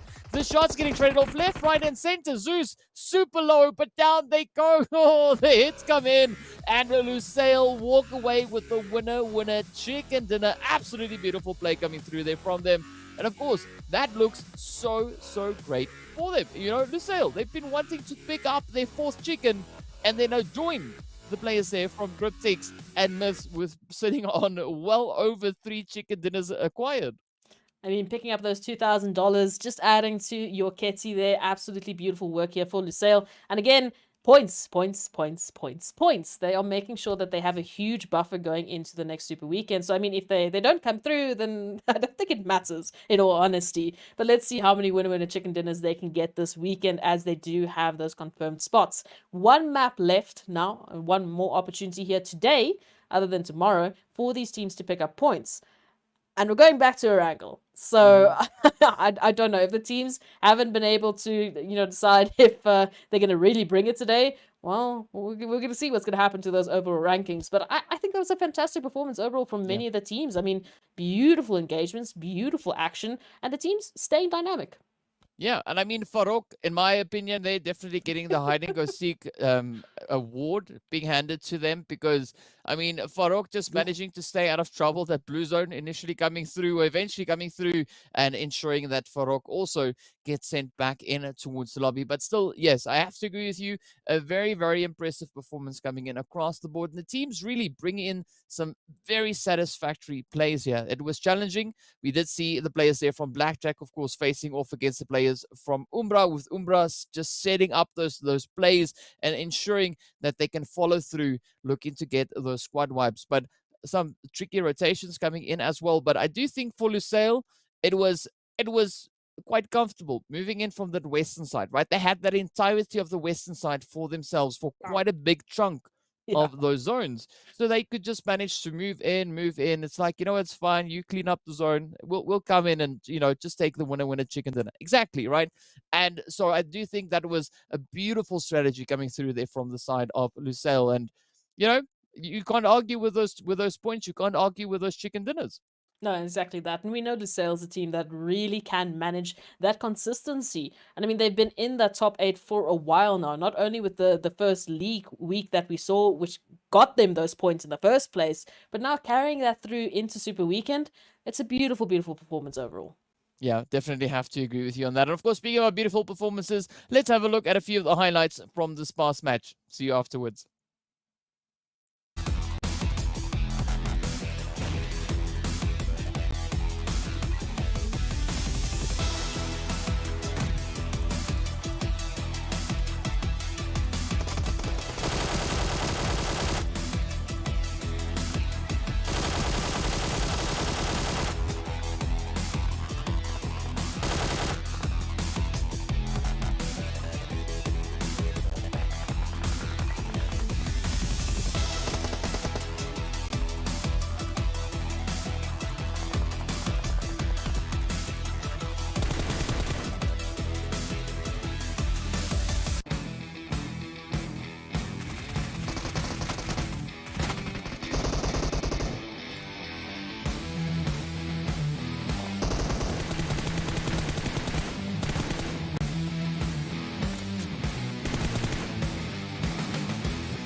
So great to see the teams just playing some absolutely insane plays across the board. I mean, that was quite challenging. We saw really so many plays actually where the teams have been tested to their fullest, like looking to see whether or not they can really utilize the angles that they find themselves in, especially when we moved up in towards Painan. Just brutal to watch. But of course, speaking about watching, let's have a look and see what our match rankings look like after this past Sanhok. I think we're going to see a couple of changes there on that overall rankings coming on through. We know Lusail, beautiful performance coming through from them with 24 points. They were having an absolute field day, and they picked up some great eliminations. Let's not take away from the fact that they had a beautiful peaceful rotation, but they picked up those points. Now, Slime4KT following in suit with 18 points, and Team Myth picking up those 16. Again, YONKOUS, thanks to the healer strats, finding themselves a nice little 13-pointer. And 1 Million Esports, wow, really staying active, picking up the second most eliminations.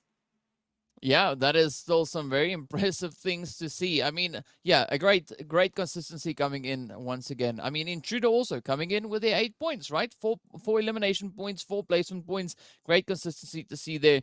But also, we've got the players here from Zero Tolerance stepping up, bringing in those 5 eliminations. That is still some very hard-hitting plays we saw. And, you know, this is where I get excited to see what that second page then has for us, because it looks to be quite top-heavy with the amount of eliminations we saw coming through. And yes, over on towards the second page, we still see the players here from Umbra coming in with their 4 eliminations and 5 points in the same, heading straight over on towards the players from Virtual Gaming. And I'm liking how the dynamics change every time we step over in towards Sanhok. Yeah, no, I do. And again, shout out to Virtual Gaming. You won your rematch against Super Young Stars, so whoop! You did it. Now, going on through to the overall rankings, of course, we know there's been potentially a little bit of a change. I do think we're going to look at Lusail Esports breaking in that 200-pointer. Yeah, I mean, you gotta love it, right? It is so great to see even more teams now joining the 200s club. And of course, you know, Cryptics, they've already started the 300 club, but it's fine. You know, Team Myth not too far behind them, but the rest of the lobby of the teams, rather, sitting on this first page, also putting in some strong efforts. We can see Team Unique, Slime4KT, as well as 1 Million Esports.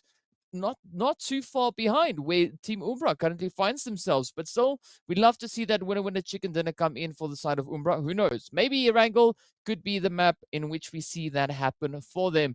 And then, of course, the second page also still very much neck in neck. Zero Tolerance, we got Blackjack, Darkness. It's still, you know, so it's such a contentious position for them to be in. Absolutely. And again, what's happening there towards the bottom? Triple Esports and INTRUDER are currently 4 points apart. Mm-hmm. We're only on the second day. Again, we still have one more map.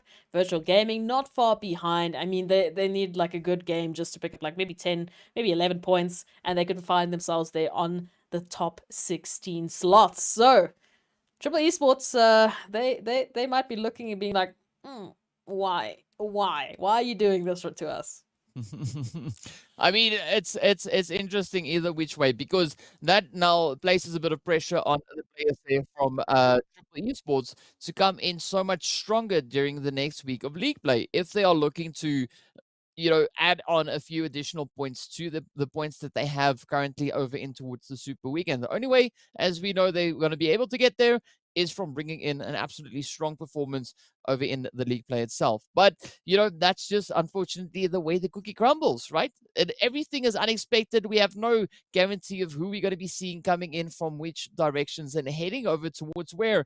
But of course, one thing that we do know is that we are giving and showing much love to Monster Energy, our official energy drink partner for the PUBG Mobile Pro Leagues. Now, that of course means that we are going to be moving into our final break of the day. Next up, as you said, it's going to be our final match of the day. That final showing over on towards Erangel, in which we see which team will be the final one to bring in that winner chicken dinner, and maybe even a little bit more of that tick tick boom action. Well, who knows? Join us after the break to find out what will happen on the battlefield.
Hello and welcome back to the PUBG Mobile Pro League. It is time for our final match of day 2. The teams have been popping off. They've just been going absolutely ham here today. And this only being the second day. And again, I mean, like we said before, this is setting the bar pretty high. It's setting the expectations even higher coming into our final 5 games, which we'll see happening all tomorrow. But, well, before we worry about too much rather about tomorrow, we've got to focus on this final match and see what the teams are going to be bringing to the battlefield. And as I do think we're in for quite an exciting ride. And of course, speaking about exciting things, we also have to give a big shout out there to Oppo. So with upgrade performance and upgraded fun, celebrate your winning spirit with a brand new Oppo Reno 6 series, the designated smartphones for PUBG Mobile, Middle East, and Africa Esports in 2022. Now is final match.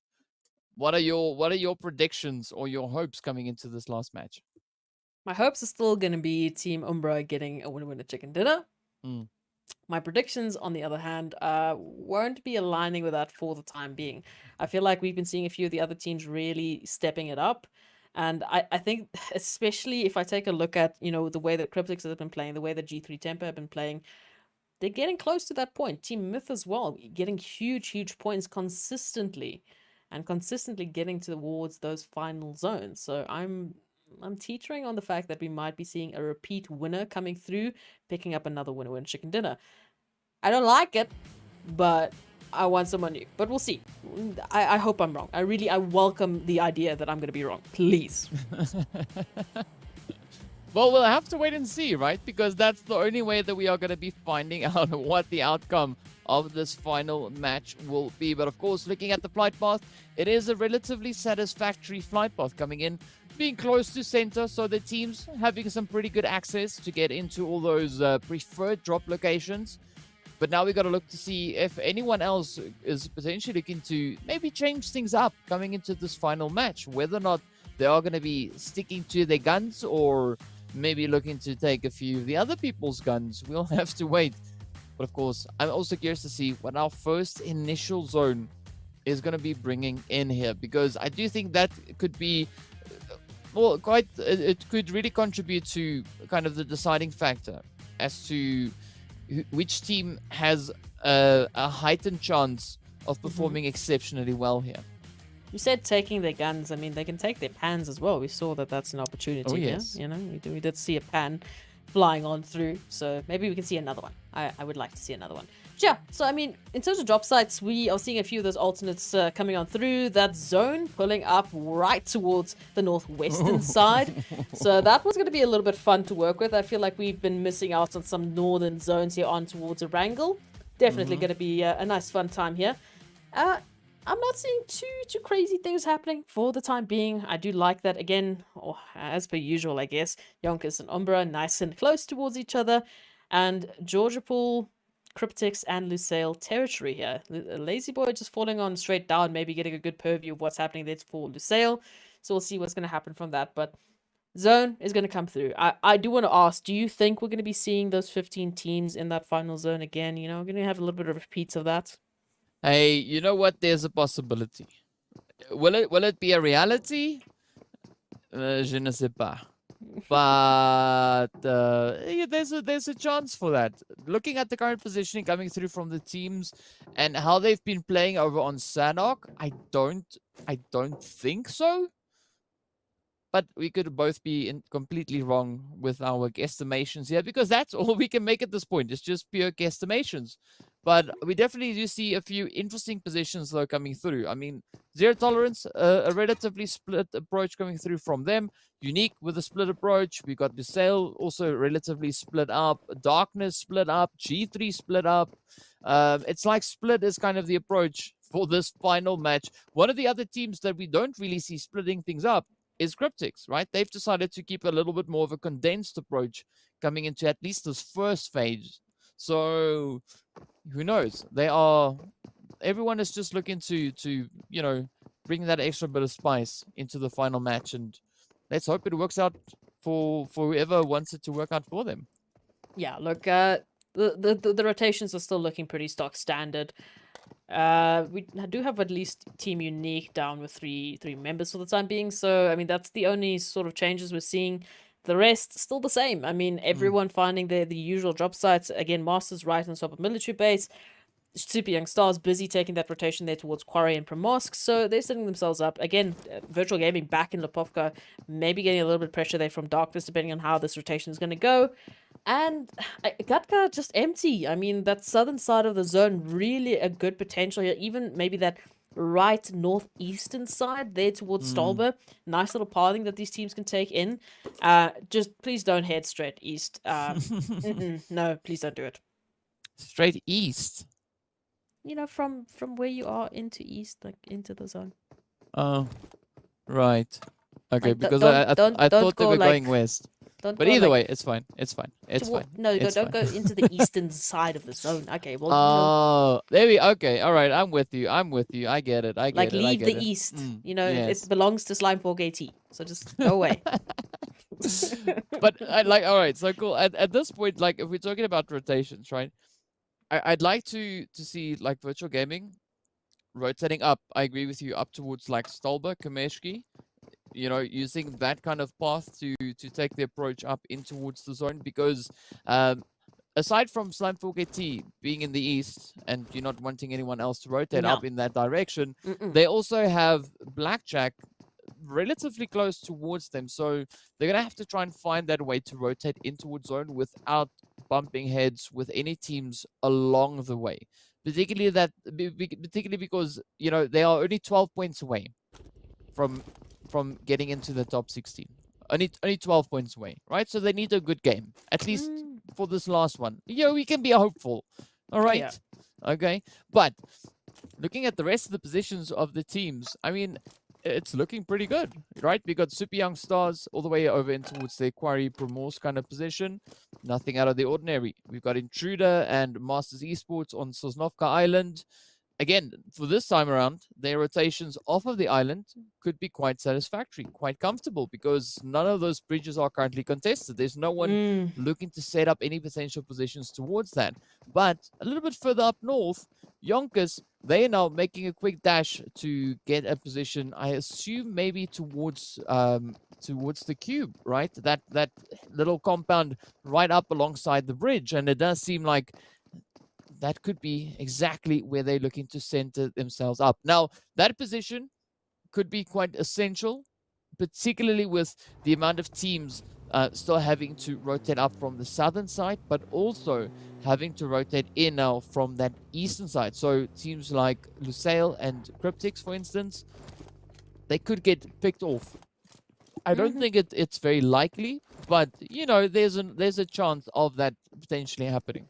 Yeah, I do say I like the preempt sort of move coming through here from G3 Temper. Wow, English is hard today. They're taking a nice southern rotation. They might run right past, you know, Super Young Stars who are moving up from Quarry. But if G3 Temper can get away with this, they can have a very easy pathing into Gatka, finding themselves into the zone relatively uncontested for the time being, at least. So I hope that they're going to be able to bring that to fruition. And 1 Million Esports, one of the teams that has to take the furthest rotation all the way there from Malta, you know, Malta Power just between there. So a bit of a fun rotation for them. Virtual Gaming and Blackjack shoulder to shoulder right now, heading towards Stolber. So, ow, I'm not sure how that one's going to end up. But again, relatively, it's okay. It does look like an opportunity for teams to once again maybe just prolong their lives towards those final zones again. Maybe we're gonna have a little bit of something that I don't want to say because I don't want to cast curse it, but I do like the change of pace coming through on Erangel. It's not so crazy. It's not so Sanhok-esque. Yeah, I agree with you on that. It's good to see changes, right? A change is good as a holiday. So we're just having a nice fat old holiday right here, while the teams are fighting for some points on the leaderboard. But yes, still also actually Zero Torrents taking up a good position in a compound that is smack dab center zone, but also it is at times quite a sought after position to be holding, particularly in a zone like the current one that they find themselves in. And now I'm liking this approach coming through here from Umbra as well. They did see the players there from Virtual Gaming rotating up towards that more Saverni direction. You see them spotting them out. But also, like Virtual Gaming, not full sending up in towards Saverni, instead looking to find a bit of an opening, maybe looking to pull towards that shooting range position. I do like that. I mean, especially for Umbra, they don't have their full team together just for the time being. You see Morteza still there towards school, so not getting involved, not making a huge engagement just for the time being. 1 million intruders and masters alongside Super Young Stars still having to get themselves into the zone. A little bit of a longer rotation there, especially for intruders who took that, they took a fun time towards that eastern bridge, and now they're just following 1 million for some reason. But we'll see how that's going to end up. Again, that zone shifting a little bit more towards that southern part, and again, zero tolerance. They still have that compound. They still have a great position. Yeah, and of course, we do see quite a bit of congestion now coming in over on towards the southwestern side, but also over on towards that eastern side with Umbra and the players here from Blackjack Virtual Gaming just up behind them over towards the west. So the pressure is going to be high for the time being, but now we look to see what Shadowin is going to be able to do from the current angle they find themselves in, because this warehouse also usually a position that teams like to fight over, particularly looking at its positioning within this current phase. But now those rotations continue to pull on through. So not only do we have the engagement happening here between Umbra and Blackjack, but several more to come towards the players there from Zero Tolerance. So we see G3 moving in. We've got YONKOUS now rotating away. We got Myth also looking to join up on towards the northern section of zone. Things are really looking tough here. Oh, but it's unfolding very similar to what we saw in that second Erangel. Now, though, YONKOUS may be finding a bit of something. I'm not quite sure if it's going to be success, because we've seen how they've been starting these engagements today, and once again, they find themselves at the unfortunate mercy here of the third parties coming on through, because Zero Tolerance getting involved, finding NNN7, and all of a sudden, now the rotations really have to be made here. YONKOUS have been having some tough engagements today, so I would love to see them closing this one out on a positive note. I have to agree with you on that, and definitely those rotations leaving a little bit more to hope for, but at least they are still managing to hold on, right? They haven't been sent back just yet. Yes, they've had a few knocks come in their direction, but they've been able to bounce back from that relatively quickly. Meanwhile, a little bit further down south, we do see the players here from Myth just inching their way on through. We've got Darkness also positioned just up ahead of them. And Zero Tolerance also just going to try and maybe just hammer a few blows on in. But Cryptics now rotating all the way up towards that far northern side, above the players there from Unique. Wow, there's definitely some changes coming on through. And I'm curious to see also what the players here from Darkness are going to be doing. You see the hits continuing to come through over in the feed. With that re-knock getting sent over on towards GG next, and of course NNN7. But maybe they should look to reposition. Yeah, look, I kind of do want all of the teams to survive towards, the absolute dead last minutes. So please disengage. Please stay alive. I'd like to see this coming to fruition. But of course, now teams finding themselves a little bit of a foothold into the zone.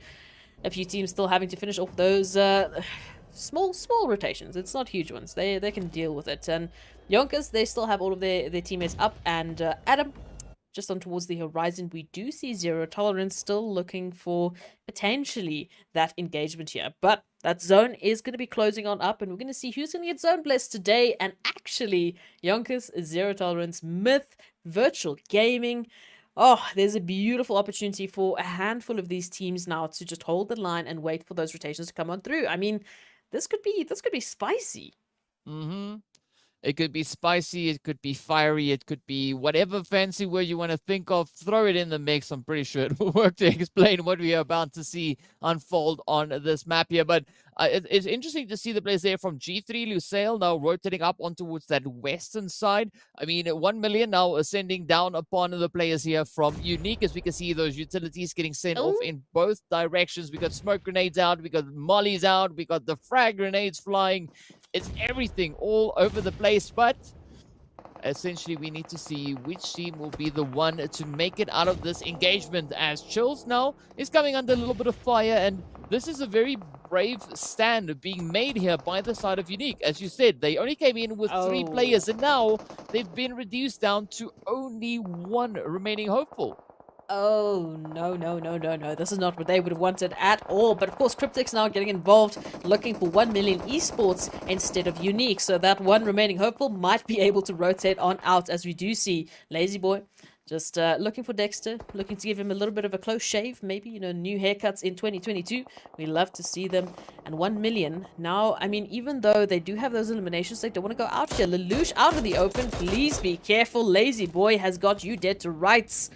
And Cryptics, we know they're so good at picking up those eliminations.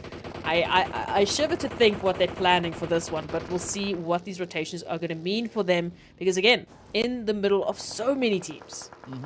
Well, it could be a little bit of a rush and awe approach. What was You saw that too? Yeah. Okay, so yeah, let's just move on from that one, because that was not real. But now we can see what is reality. The players here from the Super Young Stars, meanwhile, actually positioned up atop the hillside, just trying to tap a few shots down towards the players there from Cryptics. But still, they're just looking heavily congested for the majority of this map. We've got the players from Lusail and G3 also about to fight it out over on towards this western side. But now Lusail do find themselves on the high ground, and a little bit of a repositioning coming through here from the side of G3. Right now, just looking to regroup back up in towards the compound so they can utilize that hard cover to potentially find these angles over on towards Lusail. But they can't spend too much time here, because we know that blue zone is closing on up, and it is about to pop into some other relatively surprising direction. What I do love is to see Zero Tolerance and Intruders once again still finding themselves center zone, looking pretty good in terms of the setup they have to work with here. But of course, in the trenches we go, and you've got YONKOUS and Blackjack Esports who have just found each other and are looking to get a little bit of something started here. We need some of those eliminations to start hitting the feed. Otherwise, we're going to have absolute chaos as that zone hits south for the time being. Yeah, I said the zone was going to make an interesting shift, and it delivered a relatively aggressive shift down towards that southern side. We can see several teams now trying to rush into positions, but of course YONKOUS still going to be looking to apply the pressure on towards Blackjack. You can see Havlik and NNN7 frantically trying to access the health bars there of Blackjack, but fortunately for Blackjack, they are not able to accomplish that mission just yet, rather resulting to their weapons. But they got to keep a watchful eye on that zone. They are still quite some distance away, and they can't get too distracted with the engagement up here. I mean, we know that Blackjack do have a few vehicles positioned over on towards their side, but I don't know what the situation is currently for YONKOUS. Yeah, this is going to be a fun one now. Blackjack forcing themselves, unfortunately, into a little bit of a difficult situation here. Zane does have a little bit of information you have. Like, down to the ground we go, and down to a knock state we do go indeed. Team Unique as well. Getting confirmed out as Lewis tries to hold the line here. Gets a beautiful knock there, but how? Oh, Lelouch is right behind you. Turning it around, and actually, wow, okay, Blackjack Esports go out. YONKOUS down to 2 members remaining. Having to make a little bit of a hefty rotation there in the zone into safety, hopefully. But again, the angle that they have to work with here is not going to be comfortable. And again, so many teams now lighting up the feeds. We can see a lot of contention there towards Intruders. Oh, it's going to be tough. Yeah, and so many teams rolling up to zone with still a full squad intact. As you can see, 1 million here down to 2. They've already been able to find those 3 eliminations, but they're also just holding on to the verge of the zone, just the very edge of it. Of course, now Virtual Gaming are going to be pushing straight on forward. Things are looking pretty packed, especially looking towards that more southern side of the zone. But up north, the pressure is starting to alleviate, right? Because we're seeing a lot of those rotations heading elsewhere in towards the zone. And what I was talking about was right over here towards the side of Lusail. We got YONKOUS just over towards their western side. We got Myth's position down towards the south, as well as the eastern side. And then, of course, we got Super Young Stars and G3 just holding up on the edge of the waterline. But now, Lusail looking to make a bit of a play here for the bridge. YONKOUS, of course, now just trying to pull a little bit more of an aquatic approach. Cryptics also just come yeeting themselves down in towards the water, and this could be quite a bit of a turning point here for a lot of these teams. Oh, especially Lusail, who have a beautiful piece of information that, oh, hey, look, there's some weird-looking fish in the water. I don't know. We should check that out. Wanted, going to be the first to throw a couple of shots, see if they can connect for the time being. But it's not just YONKOUS that's here. As you said, it's Cryptics as well. So this is going to be a little bit of a tough situation that these teams find themselves in. And again, so many teams here towards this zone, taking themselves a little bit of an opportunity here to just show us absolutely how rotations matter so much. But look at this now. We do have quite a bit of space there towards that northern side, and Myth being zone blessed now, they have an opportunity to hold the line here towards the ridge line. It's just the angles, the cover that they have to work with, it's impossible. Yeah, it's going to be quite a challenge for them to make any potential plays from there. They're really going to be put to the test, but also now 1 million being put to the test there as eFlex gets absolutely bombarded and wasted by Umbra. Now, Master Esports coming under fire as the players there from Virtual Gaming apply a little bit of pressure coming in from behind. Umbra now getting ready to rush their way on forward. The players there from Darkness holding their line on the edge of zone. Zeus trying to get the shot on towards Angelo. Angelo is so low. Down they go as Alphalugi steps on up to get the confirmation. Absolutely beautiful play. But now, will Virtual Gaming look to prioritize their positioning in towards the zone, or do they want to first deal with the players here from the side of Masters? Well, it seems like it's going to be Masters, and with that, the confirmations now just start lining on up as those hits come through. Masters Esports backing their bags, making their way right back in towards the lobby, and of course, down to our final 11 teams. PRC getting hit in that rotation. Wasted also coming under fire here as One Shot is trying to go tapping away at the side there of Umbra. But these risky rotations will continue to come on in as we do see a few of those confirmations making their way through. Wasted the last one there for Umbra. Also now just pushing up into the river. There's something in the water down there, Is. There's something indeed. There's quite a lot of somethings. We got Slime 4KT, we got Super Young Stars, we also got Virtual Gaming now trying to join the fray, but they're gonna have to go through Darkness, who have themselves set up so beautifully, not before getting a little bit of that one-shot action from none other than One Shot, of course. Now, Darkness, they are on zone, they can recover, they can set themselves up, but we are dropping teams by the second. Down to 10 we go, and teams still looking for something to work with here. And again, the water might be the only option here.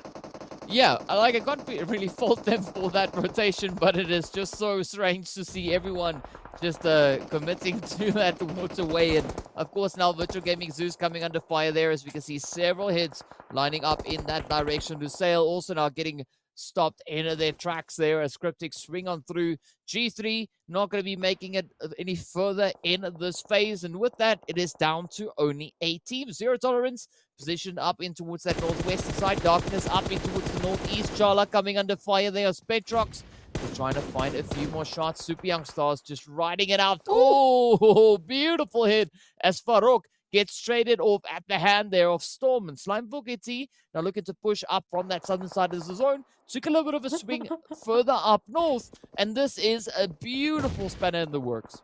Let's just get into the water, shall we? Plaza says, yes, please, but no thank you to the nades that are being thrown at their faces here. Thanks to Petrox, who just has an idea that there's something in the water. Like you said, a different version of fishing that we're seeing here.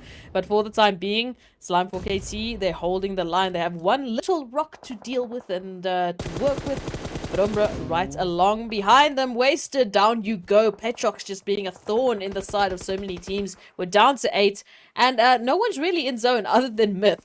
Yeah. So this is a little bit of a fun one to work with. But again, the cover, it's pretty much all in control of Myth. The rest, I mean, there's a hilltop, there's some trees you can work with, maybe even a rock or two. But it's an uncomfortable rotation, as we can see. Now, Darkness coming on through from the northern side, trying to get into the action here. And Slime 4KT still exploding. in the Yeah, water. and of course, the players here from Virtual Gaming are going to be looking to find that opening. If they can't find it, they'll try to blaze their way on through. And with that, a beautiful one now coming straight on towards Let's Darkness. go. As we see a beautiful hit landing in from the side there of Farok. And look at that, Darkness getting dealt with. Down they go, right back to the lobby. And it is now Myth looking absolutely fantastic. Team Umbra, the next team to fall. Myth sitting on 9 eliminations, quickly looking to bring Farok back up into fighting form. But if Myth is able to hold on to the position that they currently find themselves in, they could be absolutely devastating for the rest of the lobby. Zero Tolerance still rocking 4 players. We can see them now looking to move in from that northern side. But Virtual Gaming, they're trying to find an approach in. Ideally, if they could apply some pressure onto Myth, that would be quite great for the rest of the lobby. But look at that moment, sends one out right into his Alphalugi. I mean, Myth, they're not going to be giving up this position anytime soon. Yes, they are only 2 players, but they are fighting like they are 2 squads. Absolutely. I mean, no team is having an option here to work with. So Alpha Lucci now down. And Virtual Gaming down to potentially 2 as the res does get popped through. So it's okay. We're up to 3. It will be alright. But how do you get into the action here? Myth standing in their way of getting into safety. And of course we know Slimefork AT down towards the ridge line, down in the water line, trying to stay alive. Moment just peeking and prodding, looking for a little bit of an angle here to work with, as they know there's something sneaking in the grass. And you do have to keep in mind, Cryptics have been left to their own devices alongside Zero Tolerance. Oh, yeah, that is going to be pretty dangerous. But now, look at those taps coming through. Oh, Cryptics finding the angle right on towards them. Petrox with a quick response coming in with the AWAM, sending it through. A beautiful retaliation. But now, Cryptics down to 1. Myth still holding strong, sitting on their 9 players. But now the barrage is starting to find its way right up towards them. Oh, look at one shot. Such a beautiful nade. But now, are they going to be able to find another? Zero Tolerance also now having a really, really strong position within that zone. As we can see Vortex coming through with a beautiful hit. Down goes Zeus as Carry Boy picks up the first hit. Is off to Storm. The final player left for Slimefork AT. Not allowed coming in on that health bar. Down goes Lord. Down goes Skydo as Lazy Boy just steps on up, laying down some absolutely devastating sprays. One shot, bleeding out, trying to get even closer to side there of Petrox. Hates now. Oh, it's going to come dealing some deadly damage. But now Zero Tolerance not looking too great. Down to 2. Petrox, the final player for the side of Virtual Gaming. Slime still has Storm, but for how much longer will Storm survive? Wow! Puts the hit on into Lazy Boy. Down he goes.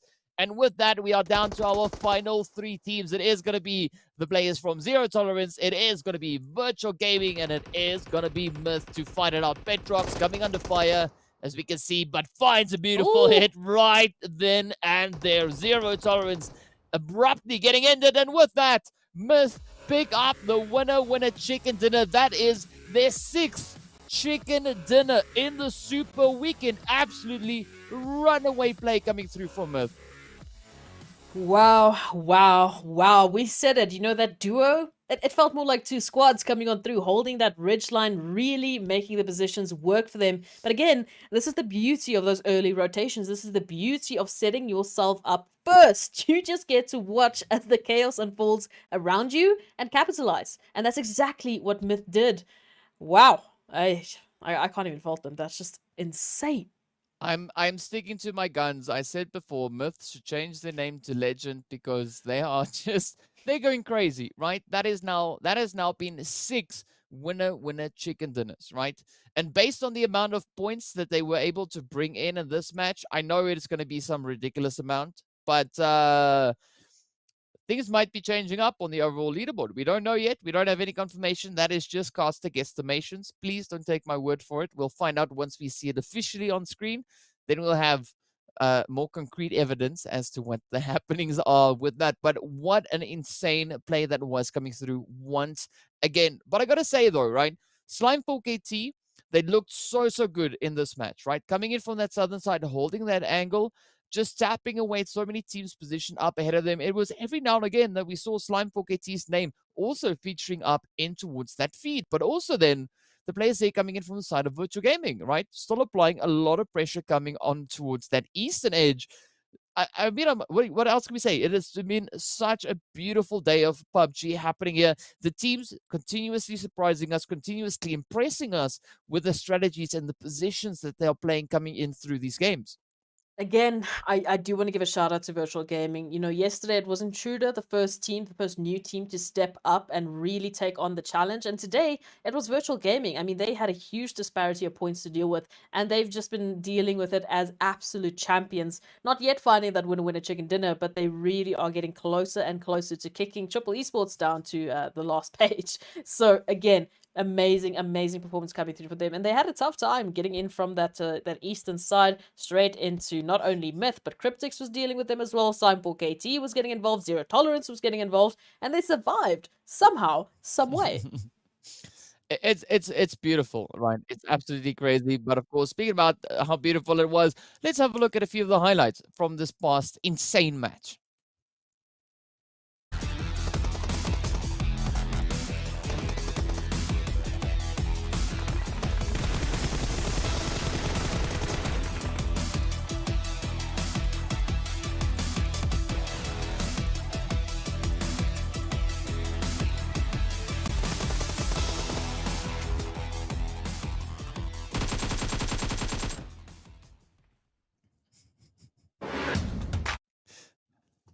Just so many plays to choose from. I mean, I really honestly can't blame them. That was an absolutely chaotic game, but it was so beautiful to see. Of course, we know Myth picking up their 6th winner chicken dinner. So a lot of strong efforts being put forth by the teams here to rake in as many points as they can.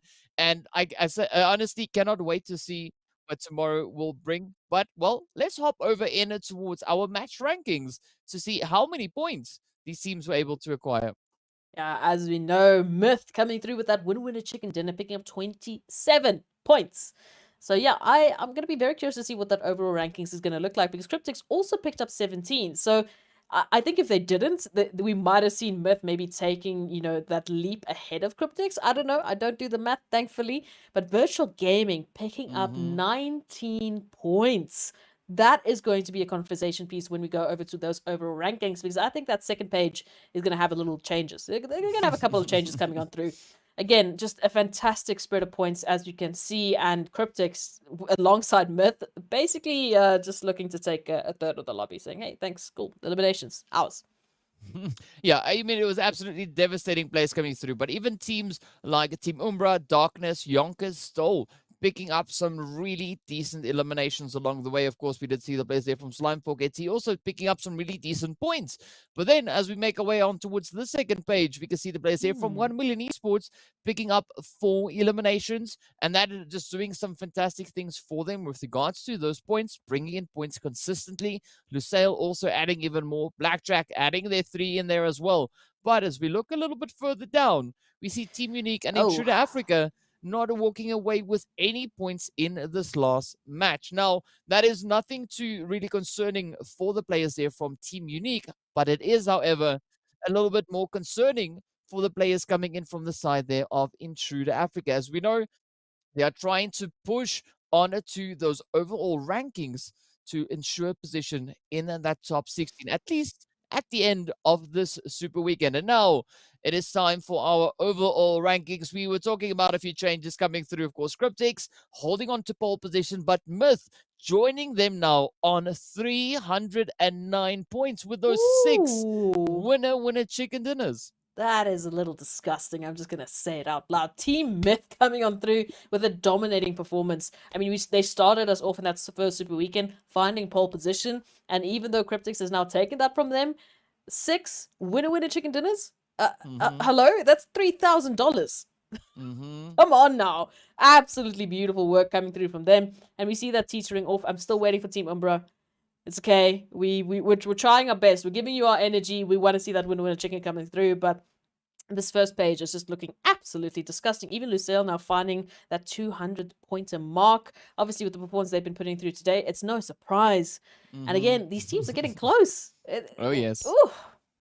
Yeah, like I'm 100% convinced tomorrow we're going to be welcoming so many more teams up into the 200-point into that 200-point group, because I mean GT Temple Lusail, we can see already within that, but the rest of the team's hot on their heels. And even as we look over on towards the second page, there's some more changes, right?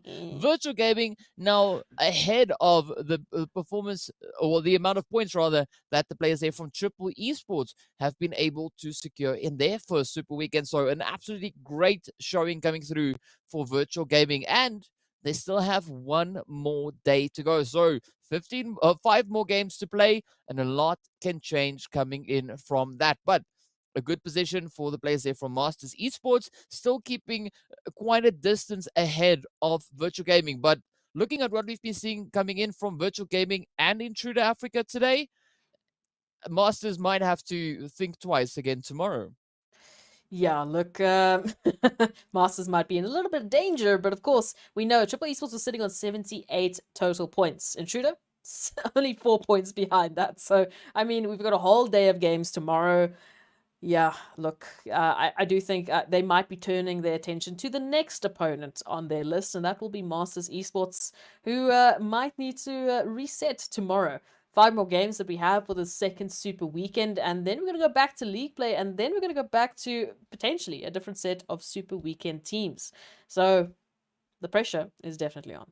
Oh yes, there's going to be a lot of pressure, particularly on tomorrow's final 5 matches. So I'm expecting some pretty beautiful things to happen on that battlefield, but also some pretty devastating performances. You know, obviously meant in all the best ways that one can mean it when saying that.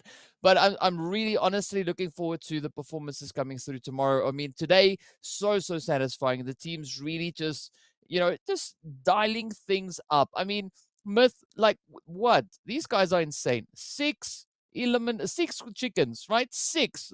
Like that's half a dozen. If someone doesn't stop them, they're just gonna keep on raking in even more of those. So, but it's absolutely beautiful to see. We got teams sitting on 4 chickens. We got teams sitting on 3 chickens. It's insane, right? So, final day of play tomorrow is gonna be pretty crazy.